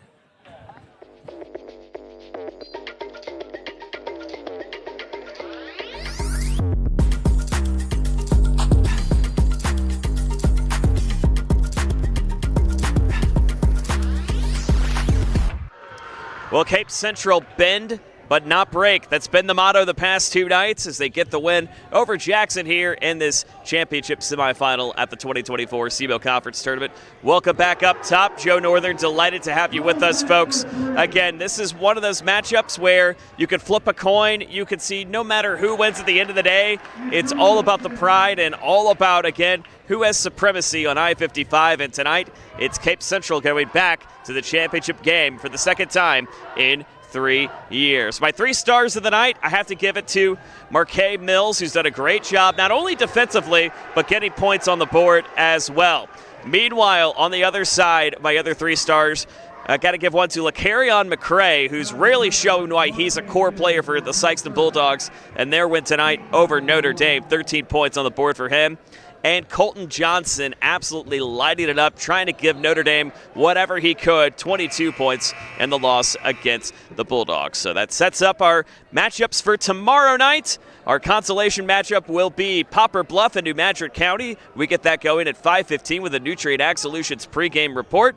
Then at 7 o'clock, our third place matchup featuring the Jackson Indians and the Notre Dame Bulldogs. A little bit of a rivalry matchup that we know you love to enjoy. And then our championship matchup, as many as anticipated, Sikeston and Cape Central. And as a reminder, head over to social media right now to catch the newest episode of SEMO Sports Zone with Drew and Dave, as they've got a lot to talk about the week so far here at this SEMO Conference Tournament. We'll also have tomorrow night all throughout the broadcast interviews with some figures that you may or may not have heard of. We'll have Dave Jenkins join me to give his Dave's headlines coming into night number 5 in the pregame show. We'll also speak with, of course, Dr. Frank Staple, the tournament director here at Sikeston High School, and more insight from Erwin Porter on the championship game. So join us. It's going to be a loaded night 5 here at the Fieldhouse. For all of us here at Aycorp Sports, for Jim Riker and David Jenkins, Joe Northern saying so long, where night 5 is ready to roll. So long, everybody.